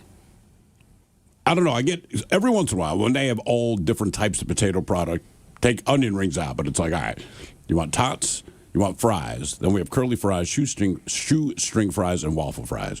Then I'm in a dilemma because between waffle fries and curly fries, I'm like, ooh. To me, if there's a lot of option, it comes out to seasoned. So like if it's like, hey, man, we have seasoned waffle fries. Like, Oh, then I'll take the waffle. Yeah. The hand cut, I think, are my favorite. What if they're all seasoned? You can get plain or seasoned. Doesn't matter what kind of fry. What do you take? Waffle fry probably would hold the most seasoning. So you're going Right, for but that's, seasoning. if you're adding seasoning on. I feel like a seasoned one, it's already like, I mean, a seasoned French fry is hard to beat, but I feel like I can only find those at random diners or Checkers. Okay. Right? Like if you buy, I know they don't have Checkers or Rallies out here, but if you go buy those frozen and cook them at home, you'll understand what I'm saying. The seasoned French fry is elusive. Okay. Comment on YouTube says Arby's curly fries come in a bag at the store and rule through the air fryer. Okay, because listen, brother, I had them over the weekend, and it's like I had the sandwich, but the fries were absolutely the star of that show. Well, there's a reason Arby's sells them frozen in a bag. You know what? That's a good point. There was a legendary, I almost brought this up yesterday, we talked about Arby's. There was a legendary sports guy in D.C., right, named Ken Pietrus. Mm-hmm. So I guess he was older. Like, I didn't really realize it. But, I mean, he was always there, Commanders games. Like, he was that guy, right? And he did commercials for Arby's. And that was his shtick, because he'd always be like, look, I can't eat the beef and cheddars or this and that, but I still get curly fries and a Jamocha shake once a week. I like that they get a guy that can't eat the meat at Arby's, and he's still the pitch man, Yeah. Well, I know. My kids laugh about it. They laugh about it. Why are you? I'm like, I know. Hair stuff. Yeah. Ice cream is on the list, obviously. Comforting, offering sugar and fat. Yeah. Which is the truth. That's why you have stereotypes of people going through breakups, eating ice cream. I think it's just like you broke up with that person because you just want an excuse to eat a gallon of ice cream without anyone guilty. My thing is, I'm wondering if I didn't get high every night, how much of this crap I would actually not eat. Yeah, again, I know, because I think you eat it, but it would last a lot longer. All right. Like Cinnamon Toast Crunch. But I also love think it. you've been smoking for so long. I don't know that you're getting the munchies that bad. Because people always say that to me. They're like, I go, dude, I weighed 360, 365 before I ever smoked weed. Yeah. I was like, I like eating it. And that's my problem. Right? I'm like, sorry, I can't blame it on the weed. But ice cream is definitely a comforting food. I mean, I think for most people, when you think about going out for ice cream, especially, you know, if you're on a trip with your family, going to the beach, going to an amusement park. Yeah, like that's, you know, everybody grows up with that. And honestly, like, look, I don't know about most families, you're on a week vacation. There's going to be a couple flare-ups of people getting annoyed. The ice cream shop, though, it's like Switzerland, place of peace. It is. You hope so. When we go to, every time we go to Delaware, right, it's got to be 1, 2, 3, 4, 5, 6, 7, 8, 9, like 9 to 10 to 12 kids, right? You try to take them to dinner, everything's a mess. You try to do anything, it's a mess. It's trying to get them to the beach is a mess. You guys want to get ice cream. Every freaking one of them stands up and follows you out the door. I mean, it's, no one ever says, no. I'll tell you what, though, Molly Moon's here is pretty solid. It's super solid. And a waffle cone? Yeah. Oh, man. But I've said it for years. My Uncle Phil, right? Super fitness guy. We used to be a boxer, all this and that. His diet was so clean. But, well, A, because he liked to stay in shape. But B, because he ate ice cream every night. He would have like 2 or 3 scoops. And that was like, okay. He didn't care about eating anything else. He just wanted that ice cream at the end of the day. Next on the list, you have cookies. Again, combination of high sugar and fat. And again, frequently associated with comfort. I mean, especially when you think Christmas cookies or this or that. Or I like those, what are they, Tate's? Tate's are very good. They're skinny and crunchy and delicious. They might eat 6 of them because you think, oh, that's not that much. You're absolutely correct. You know, there's a very similar one over at certain Joe's house or Joe's place. I'm pretty sure it's the same company that makes the ones at Trader Joe's. Sorry, Tate. Oh, gotcha. Yeah. Next on the list, I am guilty of this one, man. Craveable foods, potato chips. High salt, high fat content. I got some on my desk, Ted. Yeah, it's all right. Are they calling your name when you walk in? You know what? I've been a little bit better. I have a bag of sour cream or cheddar and sour cream Ruffles. I've been in my pantry for almost a month. Ooh, it's because of Ruffles and they're thicker. You know, it lasts longer. You're probably not wrong. Yeah. But a bag of Funyuns caught its quick death on the whole bag. No. They sell different sizes. Oh, okay. on 420. Next on the list, you just have chocolate. Top craving due to its sugar and fat content. Sure. Often linked to mood boosting. Don't forget there is some caffeine in there. And also, after a certain age, you could be an adult, eat some dark chocolate. Yeah, why not? And then number 1 on the list, pizza. Often cited as the most craved food, combining fat, salt, and carbs. I can't argue with that one, man. Not at all. I mean, there's just sometimes whether, you know, it's the end of the weekend or you're watching a movie, watching a sports game, if you go pick up a pizza or have one delivered, it's usually a fun night. I got to do Pagliacci. It's been a while. They make such a good pizza. Actually, it's not a bad call, man. I had one like a month ago, and it'd been a minute, and I was like, God damn, this is just a better pie. It really is. Yeah, man, great stuff. Thank you, Head Chef. We appreciate it. Coming up at 5:08, we will drink and toast with a shot of the day. You are listening to the Men's Room.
From coast to coast and around the world. If it's not important, you'll hear it here, exclusively on In Action News. Here now are Stone Ledbetter and Felix Foxworthy. Tonight, the experiment of a vegetarian Jurassic Park yielded the same result. But first, because of ongoing construction downtown, officials say to expect delays for the next few weeks. Either leave a little earlier or find alternative routes to and from work. Yeah, man, I forgot about that and had to speed most of the way to work just to get here on time. But you weren't on time, Felix. You missed the staff meeting. Well, I would have been here on time, but I had to write a letter. You had to write a letter?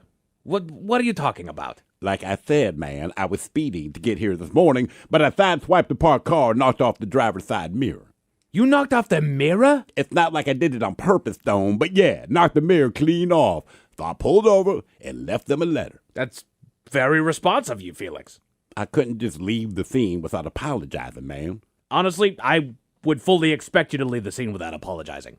Your words cut deep, Playboy. Spare me the disingenuous humility. You got it. But yeah, I left a long letter. Got a picture of it on my phone. To whom it may concern, I wanted to extend my deepest apologies for knocking off your mirror. I don't know you, but certainly you deserve better than what I've done to your vehicle. Wow, Felix. There's more. In my selfishness, I was speeding and driving recklessly enough that I clipped your mirror and knocked it off your car. Now your car looks stupid, like a one-legged pole vaulter. A one-legged pole vaulter? Well, yeah, man. You have to admit, a one-legged pole vaulter would look stupid. I can't argue that. Exactly. As I was saying. Also, your car has unquestionably lost some of its value. For this, I cannot apologize enough. I have to admit, Felix, I didn't expect this from you. I'm a vulnerable man, Stone. There's more.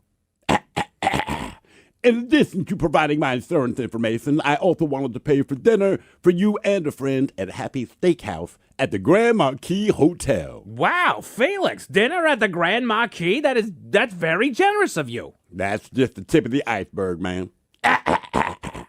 In addition to dinner, I wanted to offer you a day at the Grand Marquis Spa, as you could use some pampering after discovering your destroyed mirror that I so recklessly sheared off of your vehicle. Felix, this is all very grand. I'm very surprised by your generosity. Yeah, man, you didn't know I had it in me. I did not. Color me impressed. You ain't heard nothing yet, Playboy. Finally, as a token of my profound remorse, I will pay for a 10-day Mediterranean cruise for you and the person of your choosing. Holy cow, Felix. This is all very generous. It is, man. It really is. You're offering all of this for sideswiping their mirror? That is correct. Well, I appreciate what you're doing here, but don't you think it might be a bit much? Maybe, man. But think how much better I just made their day. They see their damaged car and get mad, then they see my note and their whole world gets brighter. You know, when you put it like that, it's actually quite inspiring. You really think so? Absolutely. Actually, hearing your letter and really thinking about all that you've offered motivates me to want to do something positive and unexpected for someone else. I'm glad you feel that way, Playboy. Please accept my apology, and please reach out at your earliest convenience. Here is my personal phone number. I'll be expecting your call. Sincerely, Stone Ledbetter. What? Sincerely, Stone Ledbetter. That's you, Playboy. I know! Why did you do that, Felix? Why did I do what? Sign your name? Yes, Felix! Well, come on, man. I would never do all that for a mirror, Playboy. That's ridiculous. Yes, Felix, it is ridiculous. And you signed my name? I did do that, yeah. But you said yourself, Playboy, you're motivated to do something positive and unexpected for someone. I checked both of those boxes for you, man. It's both positive and unexpected. Oh, dear, it's from a number I don't recognize. Oh, that might be them, man. You can answer that. Felix? What's up, man? I am going to kill you. Yeah, man. But you should take that call first. For the love of Pete! All right, first we're going to go to break, then I will take this call, and then I'm going to kill you. We will be back next hour.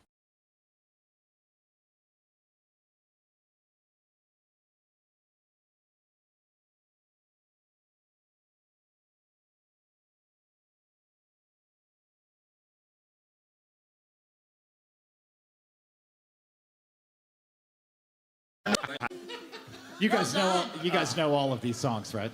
Yeah.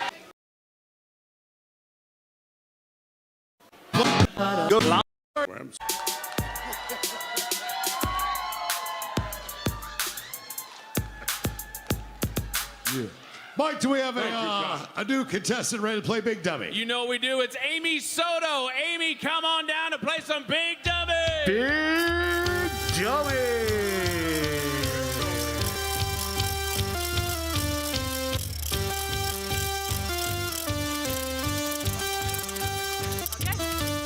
Amy, you dressed up. You look beautiful. Thank you. Naughty. You're not yachty or well, you're naughty. Amy, no offense, he was talking to me, but you also look beautiful. Amy, are you sober or not sober? Sober. Sober, Amy. That's okay. Sorry. Everyone needs a designated driver, Amy.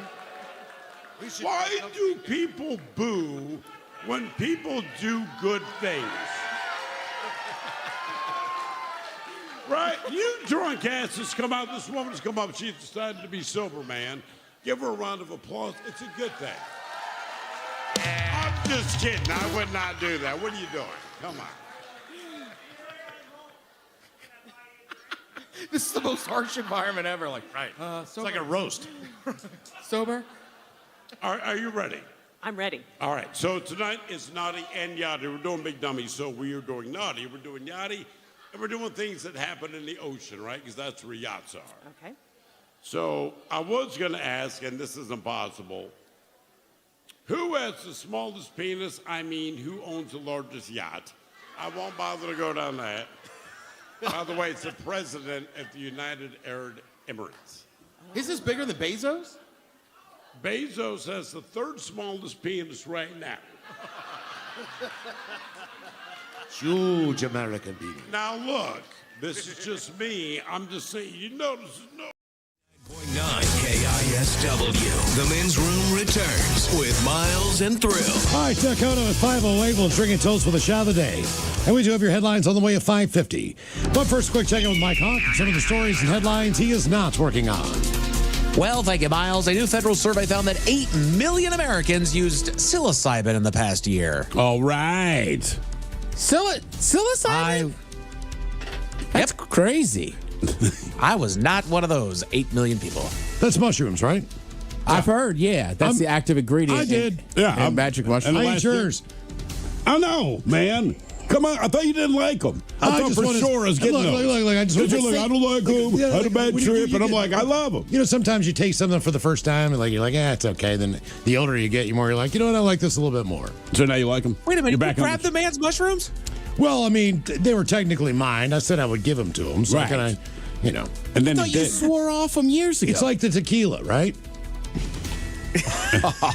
I mean, kinda, but you can't give the man mushrooms and then just take them back. In my defense, they were looking at me. That you had already seen the tequila guy.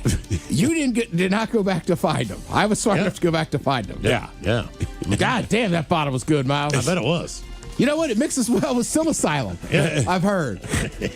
Jeez. Here's some fun news. Rectal cancer deaths among millennials are accelerating, with growth and mortality far outpacing colon cancer. Damn. Why rectal cancer?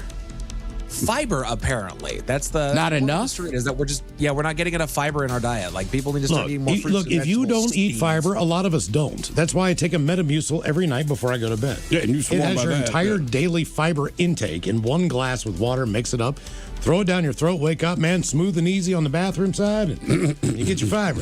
Smooth and easy. Yeah. That's my new laxative. Smooth and easy. That's what plays when I poop in the morning. I've gone the old man route. You can get extra fiber tortillas. That's your big fiber hat. Well, I mean, besides actually eating vegetables or a piece of fruit. Okay. Right. But just one of those things. Somebody was like, here's a little.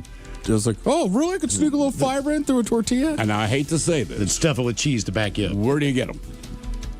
I'm old enough QFC. to matter to me. All right. Yeah. Does it just say like extra fiber or something? Yeah, literally. What is freaking wrong with eating fruits and vegetables these days? Nothing, but if you don't do it on the regular, I've never done it. So why start now when I can get tortillas with extra fiber? Steve? Look, I'll make smoothies at home and all strawberry, banana, and all that. You know that is my fruit intake, but that's about it. There's fiber in there. Just make sure that you have the rinds, not the rinds, but the skin. You know, apparently that's the big thing. Like if you do oranges, like you don't do orange juice, like do oranges because that way you still get the fleshy part in there that's got the fiber in it. Okay, well, strawberry, right? Nobody skins a strawberry, so there you go. I mean, all right, good. I got some fiber in me. What do you know? Well, look, I think ideal, you should always be eating fiber. But like Miles saying, Metamucil or if something's got extra fiber, I think it's just a way to sneak in straight more. silly Like tortillas. Yeah, exactly. It's all natural. Tortillas. Yeah. Good lordy. Brain scans show that viewing an emoji triggers overlapping patterns of brain activity to those triggered by a real human face. Basically, you react the same as seeing somebody's real face if you see an emoji. I guess you'd process it the same. It's a Right. visual thing, Because- and there's an emotion on it that you have to interpret, right? Correct. And that's kind of where I'm at with it, is that it's just the idea of emojis. You know, I know the millennial gifts. Sure. It's supposed to. We're still there? We're still Yeah, here. you got you. We're still okay? I mean, okay, that's the my radio appropriate server just word. kicked off over here. Yeah, you kind of went robot voice for a minute. That's fun. But, you know, it's supposed to convey the actual emotion that you're feeling. The problem with text is that you can't read any emotion or context any of that caliber in it. So, yeah, that's what emojis are supposed to replace. Right, makes complete sense. You're absolutely right, man. Exactly. Well, I'll tell Emojis you, help look, a ton. Look, you can misrepresent anything in a text. Right. Emoji helps, hopefully, express I'm whether being you're funny, joking or I'm not. being genuine, You right. Send a wink, whatever. Like, Okay. This is Yeah. not just okay. Yeah. If one woman would just send okay and then just add like the kissy face emoji, we would know. Yeah. There's never an emoji when it's just okay. Even if you say, hey, I'll meet you at 7, if it just says okay, you just feel like there's something amiss here. I say copy a lot. But wait, Just right. like understood. Yes, you do. But yeah, I've only ever had one person kind of be like, whoa, what? Just God, there's nothing more to read into it. It's 10-4, obviously a woman. 10-4. Right. Wait, It's so you like- said copy and correct.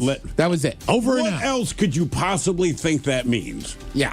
Good Lord, man. Well, person's a psycho. We also don't need to have 100% perfect punctuation. Because sometimes when you tell somebody like, hey, I got us tickets to this, and your response is fun with a period, I'm assuming that you do not find this fun. Oh, you don't want the period at the end of fun if it's one word. If it's just a single word, like, don't worry. You're I right, get it's it. more That's the end of your emphatic. sentence. Yeah, It you're is. right. Fun. Sure. I'm having okay, fun. I'll take the ticket back, I guess. Wow. Sorry. Put your thinking caps on, gents. Time for the Merriam-Webster word of the day. I give you guys a 60% chance of success on this one, and it is a noun brought to you by the letter F. Now, this is a formal word that refers to the strength of mind that enables someone to encounter danger or to bear pain or adversity Fortitude. with courage. Ted Smith, you Let's nailed go. it. Nice job. Is that your first one, bud? No. No, It's like, he's had a couple of them. it's like my third.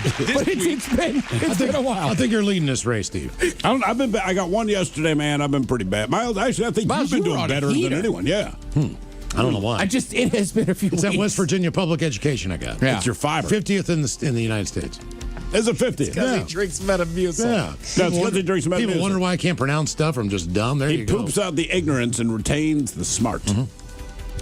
Apparently, the reason why most people like AI is because of its excessive flattery and reassurance. What do you know? We like when people tell us what we want to hear. That's also the problem. That's to me, exactly the problem. Because it's just going to be like, if this is good, this will be better. You'll be fine, right? I just hate reading the stories. 10% workforce cut because of AI. That's what drives me nuts about AI. Every day when you read the news, you realize how many people are losing their jobs because of this technology. Well, don't you think that's probably every company's goal? Yes. I mean, Oh, essentially, yes. if I don't have a payroll, I'm making bank. It is, but there is surprising to me in the last month or two, there's actually been some pushback. Look, it's not the save everything that people thought it was going to be. We actually used Chat GTP, whatever the hell it is. Well, I did and my wife did over the weekend. We have this plant in our living room, and just one of the fronds, if you will, was brown. The rest of it's green. Couldn't figure it out, right? So I'm like, I was cut the bitch off. So my wife, she went Chat GTP, basically took a picture of it, said, because the plant is next to the vent. Oh. It needs more. I mean, I'm like, you know what? Now it comes in handy. She probably also asked, how can I kill my husband in his sleep and get away with it? I'm sure it's another search she has. In the corporate world, too, it's like you can use AI to take all the jobs, but eventually, you're not going to have them either. It's just people need jobs to have an economy. That's it. Right. That's exactly it. I don't want to be a serf. We can't buy your products if we don't have money. Correct. Let me ask you this, fellas. When is the last time that you guys went through your closets? As far as just seeing what I have I in went there. through Ted's last night, Miles's last week, and then well, it's spring cleaning. There's stuff in there that shouldn't be. Yeah. I kind of dug through at the behest of my wife. Went through a couple of weeks ago. You need to get rid of stuff, give it to Goodwill, blah, blah, blah, which is fine, and I did. She does not believe I did a thorough enough job, so I'm sure I'll be revisiting that. Well, let's revisit it now. The Men's Room Top 10. The Men's Room Top 10.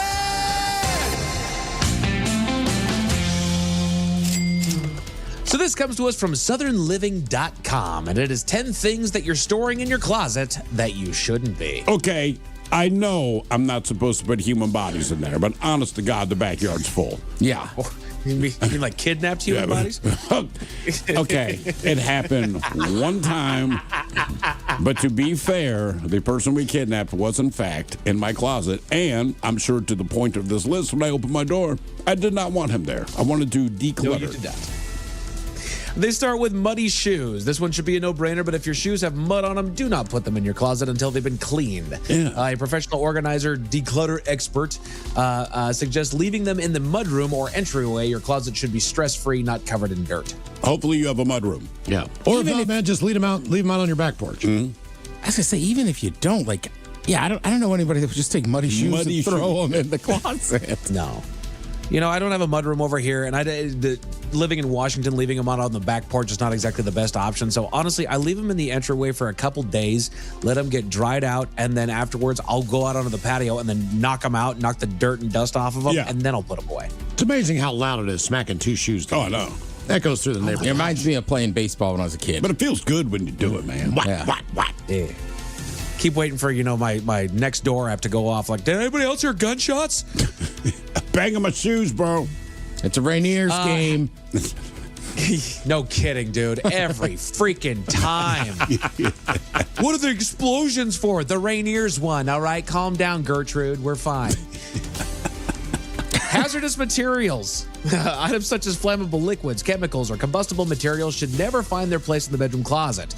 These substances pose safety risks, including fire hazard or toxic fumes, which can jeopardize your well-being. You probably just shouldn't have those in the house, period. Generally speaking. Mm-hmm. Yeah, best to store them in a secure, designated area away from main living spaces. Hazardous chemicals, you don't say. Yeah. Guess I'll pull them out of my kid's bedroom then. Yeah, I keep my extra gas in my closet. Right? I'm trying to justify it. Like flammable liquids, like what? Butane for a lighter? Chemicals, like cleaning chemicals or combustible materials? Like, come on. What are we doing? They say excessive hangers. Resist the invasion of excess hangers. Removing extra hangers is a simple yet effective step towards maintaining an organized, functional, and visually pleasing wardrobe space. Oh. Instead of buying new hangers for clothing purchases, implement the one-in, one-out method in your closet. All right, but Jesus, if you don't have enough hangers, that is a circle of hell. We got so many Oh, my hangers. God. But all of them are used. Yeah. Do you see the Onion headline this week? What's that? Man wonders if shirt is suitable enough for wooden hanger. Ooh, the wooden one. It is weird how you get, right? You'll have a bunch of wire hangers, you put anything on there.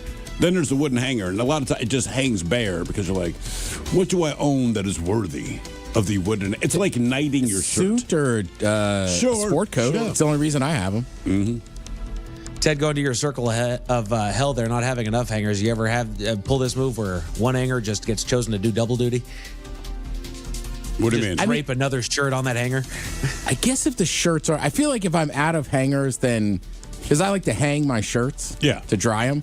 But once they're kind of dry, you gotta fold some and put them away so that you have other hangers for the other I shirts. spent $50 about 5-6 years ago on a box of 100 wooden hangers from Amazon. Mm-hmm. All right, that's all I got. I threw nice. every other hanger Classy. away. Yeah. Yeah, ours aren't. They're not wooden. It feels like velvet. I'm sure it's not velvet. Probably felt. Right. But yeah, my wife, she got black ones and white ones. The children's hangers are white. The adult hangers are black. Do not deviate from this plan, Ted. Oh, I can imagine. Because you will hear about it. Yeah. It will be made very clear to you the importance of making sure you do not hang something of yours on one of the kids' hangers, even though they do the exact same thing.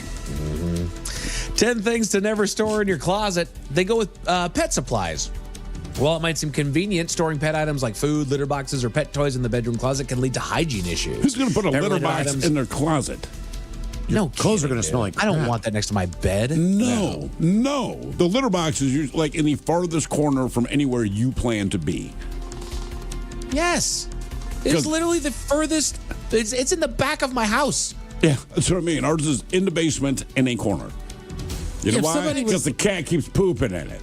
Somebody was like, my cat's in the closet. I'd be like, how do you know?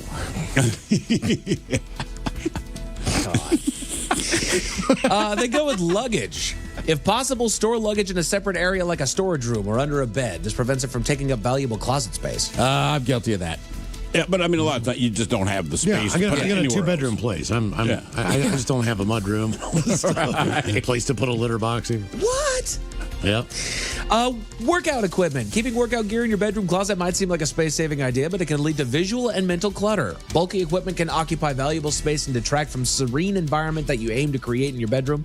Consider designating a separate area like a home gym or a dedicated workout space to keep exercise equipment organized. So I should put it in my gym. I should put it in my If home these gym. people would like to purchase our homes for us, a lot of this would be much easier. Southern living. Southern living. Hey, babe, can we move the exercise equipment to our exercise room? We haven't been using moving it to the library room or your pool room. You know what I mean? Store it in the parlor. Yeah. How about your sunroom where you keep your plants?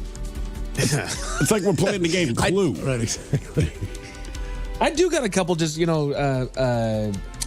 the word? Adjustable weights, if you will, and then a couple workout mats just at the foot of my bed. So that's. I mean, honestly, right? I have a yoga mat, like that, like kettlebells, or you're talking about like those dumbbells you can adjust. Like to me, like they go in the closet, and then when you need them, you take them out. Right.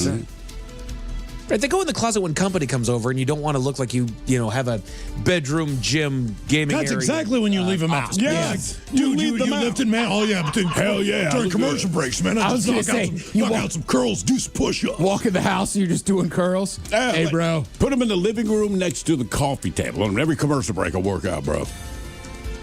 They go with paperwork and important documents, and these are 10 things that you're storing in your closet that you shouldn't be. Avoid turning your closet into a makeshift filing cabinet. Instead, store important paperwork and documents in a dedicated home office space, which is the desk that's in my bedroom. Yeah, I was going to say, your dedicated home office space is wherever you put your computer. Correct. Seasonal decorations. Again, who's putting frickin' Christmas decorations in their bedroom closet? Now look, if Mine. I have one box of Christmas stuff. Honestly, it is sitting in my closet. But where else are you going to put? Like, we have the garage, so I can go into the garage. That's where our crap is. If we didn't have a garage, I promise you, it's in one of the closets in the house. I just threw my artificial tree away to make more room in my garage. It makes me sad. Well, How many years do you have it, Miles? 24, 23 years. Yeah, it's time. Oh, there's nothing wrong with the tree. My kids have grown up, and there's no point. Right. You know what? It's even more sad now. To set up a tree and have no Sit one on a there. tree, and it's like it's all blinking. You're in here by yourself. It's like a TV dinner. You're like, Merry Christmas. You gotta have some Just tree in wake there. up at 11 o'clock at night and just sing little Christmas carols to yourself. Because it's a in your nice tree. We collected. He knocks on his own door, We Mike. collected ornaments for 25 years. All the ornaments are from different places around the world. Like, I'm not going to set that thing up and go like, I suck. That to me is just like a mental beating. Like, why would I do that? Yeah, Look what I used to have. A family. I think it's better. I like the Jesus. I think the idea of you sitting there at least with a tree. It's like he's got something. Yeah, but there's no presents underneath it. There's nothing. I set my dad like after a couple of years like a 2-foot tree. I was like, it's just pull it out of the box and light it up because I thought he felt sadder him just sitting there with nothing. So you want like the tabletop tree kind of thing? Yeah. I mean, I got to think that like when I retire and the kids moved out, I'm saying this, I'm sure it won't happen. That would be the best I do. I don't know what I'm saying. I live alone. I love I get a real tree. You do. Yeah. Man, you're But consistent. it's also your birthday. Yeah, it just makes me feel So better. you can double edge it. You know what I mean? You got two It's ends his of this. birthday tree, not a Christmas Right, tree. exactly. And then I will leave you with this last thing that you're storing in your closet that you should not be. They go with unwearable clothes. Clothing that no longer fits or hasn't been worn in a significant period can take up valuable space in your closet.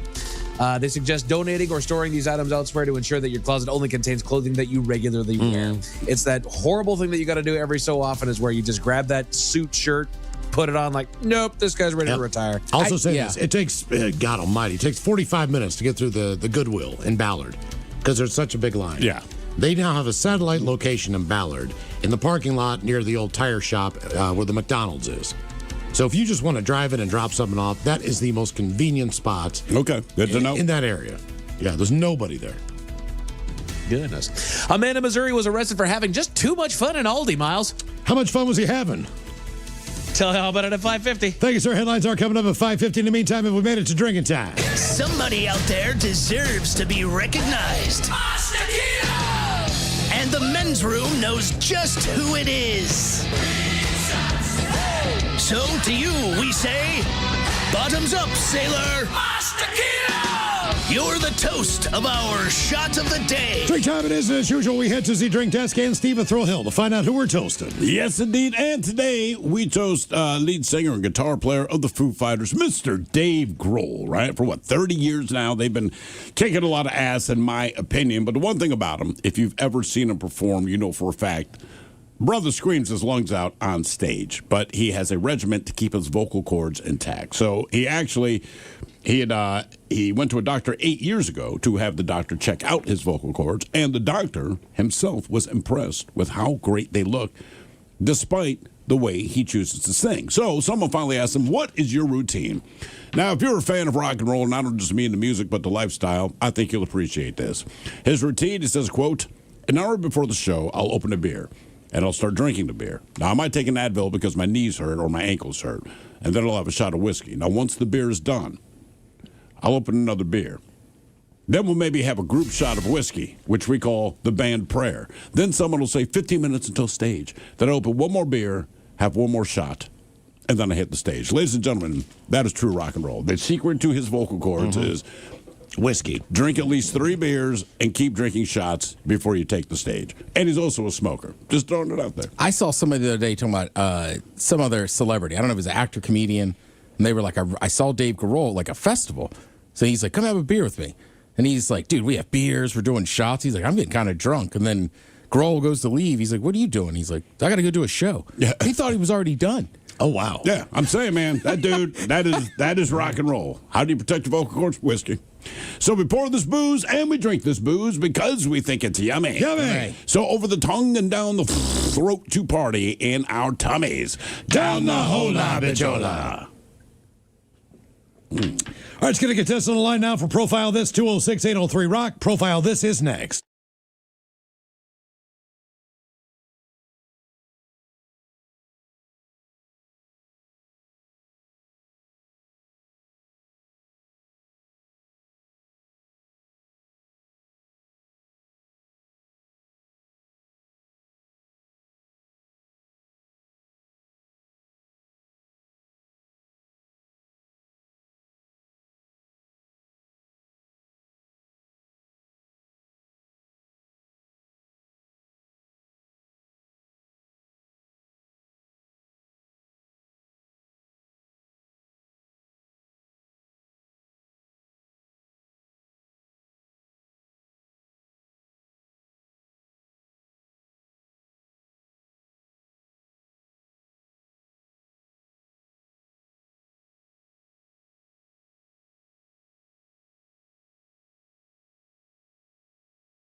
From coast to coast and around the world. If it's not important, you'll hear it here, exclusively on In Action News. Here now are Stone Ledbetter and Felix Foxworthy. Tonight, the experiment of a vegetarian Jurassic Park yielded the same result. But first, because of ongoing construction downtown, officials say to expect delays for the next few weeks. Either leave a little earlier or find alternative routes to and from work. Yeah, man, I forgot about that and had to speed most of the way to work just to get here on time. But you weren't on time, Felix. You missed the staff meeting. Well, I would have been here on time, but I had to write a letter. You had to write a letter? What are you talking about? Like I said, man, I was speeding to get here this morning, but I sideswiped the parked car and knocked off the driver's side mirror. You knocked off the mirror? It's not like I did it on purpose, Stone, but yeah, knocked the mirror clean off. So I pulled over and left them a letter. That's very responsive of you, Felix. I couldn't just leave the scene without apologizing, man. Honestly, I would fully expect you to leave the scene without apologizing. Your words cut deep, Playboy. Spare me the disingenuous humility. You got it. But yeah, I left a long letter. Got a picture of it on my phone. To whom it may concern, I wanted to extend my deepest apologies for knocking off your mirror. I don't know you, but certainly you deserve better than what I have done to your vehicle. Wow, Felix. There's more. In my selfishness, I was speeding and driving recklessly enough that I clipped your mirror and knocked it off your car. Now your car looks stupid, like a one-legged pole vaulter. A one-legged pole vaulter? Well, yeah, man. You have to admit, a one-legged pole vaulter would look stupid. I can't argue that. Exactly. As I was saying. Also, your car has unquestionably lost some of its value. For this, I cannot apologize enough. I have to admit, Felix, I didn't expect this from you. I'm a vulnerable man, Stone. There's more. In addition to providing my insurance information, I also wanted to pay for dinner for you and a friend at Happy Steakhouse at the Grand Marquis Hotel. Wow, Felix, dinner at the Grand Marquis? That's very generous of you. That's just the tip of the iceberg, man. In addition to dinner, I wanted to offer you a day at the Grand Marquis Spa, as you could use some pampering after discovering your destroyed mirror that I so recklessly sheared off of your vehicle. Felix, this is all very grand. I'm very surprised by your generosity. Yeah, man, you didn't know I had it in me. I did not. Color me impressed. You ain't heard nothing yet, Playboy. Finally, as a token of my profound remorse, I will pay for a 10-day Mediterranean cruise for you and a person of your choosing. Holy cow, Felix, this is all very generous. It is, man. It really is. You're offering all of this for sideswiping their mirror? That is correct. Well, I appreciate what you're doing here, but don't you think it might be a bit much? Maybe, man. But think how much better I just made their day. They see their damaged car and get mad, then they see my note and their whole world gets brighter. You know, when you put it like that, it's actually quite inspiring. You really think so? Absolutely. Actually, hearing your letter and really thinking about all that you've offered motivates me to want to do something positive and unexpected for someone else. I'm glad you feel that way, Playboy. Please accept my apology, and please reach out at your earliest convenience. Here is my personal phone number. I'll be expecting your call. Sincerely, Stone Ledbetter. What? Sincerely, Stone Ledbetter. That's you, Playboy. I know! Why did you do that, Felix? Why did I do what? Sign your name? Yes, Felix! Well, come on, man. I would never do all that for a mirror, Playboy. That's ridiculous. Yes, Felix, it is ridiculous. And you signed my name?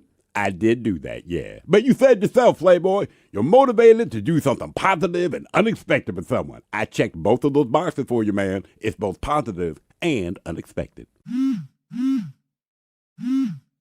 Oh, dear, it's from a number I don't recognize. Well, that might be them, man. You can answer that. Felix? What's up, man? I am going to kill you. Yeah, man. But you should take that call first. For the love of Pete! All right, first, we're going to go to break. Men's Room presents Profile This. And Stephen Throwhill, could you please serve everyone out? Profile This is played. I sure can, Miles. It's a simple game where we share with you a real-life news story, something that happened right here on planet Earth.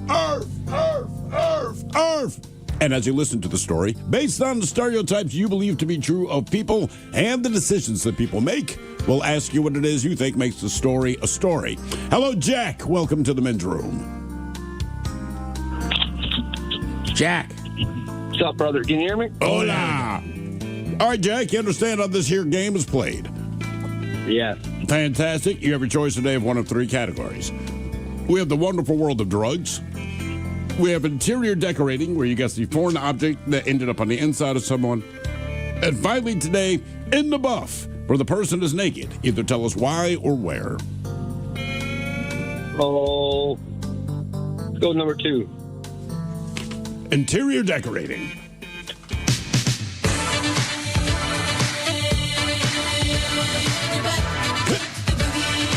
Oh, yeah. A South Carolina woman is accused of breaking into a Subway restaurant, stealing cash. She's now facing a stack of felony charges, including trying to smuggle something into jail hidden inside of her butt.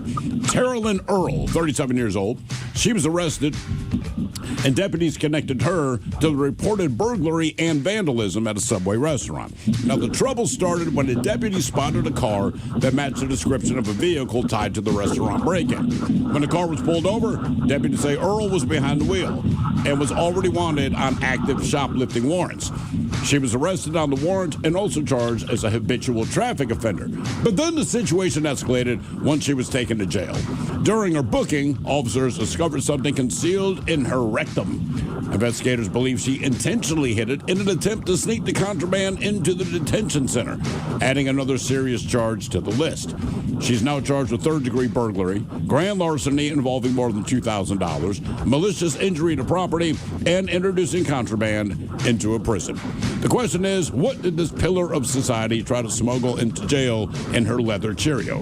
Was it cocaine, a handgun, a roll of cash, or a switchblade? So cocaine, a handgun, a roll of cash, or a switchblade. What was in her butt? Oh, probably cocaine. Cocaine? Where'd you say it was? South Carolina. South Carolina. I'm going to go roll of cash there, Jack. Cash, all right. I'm going to go gun. Gun. Okay. What did she have smuggled up in there? Was it cocaine, a handgun, a roll of cash, or a switchblade? We'll find out next. That was a tease. You are listening to The Men's Room.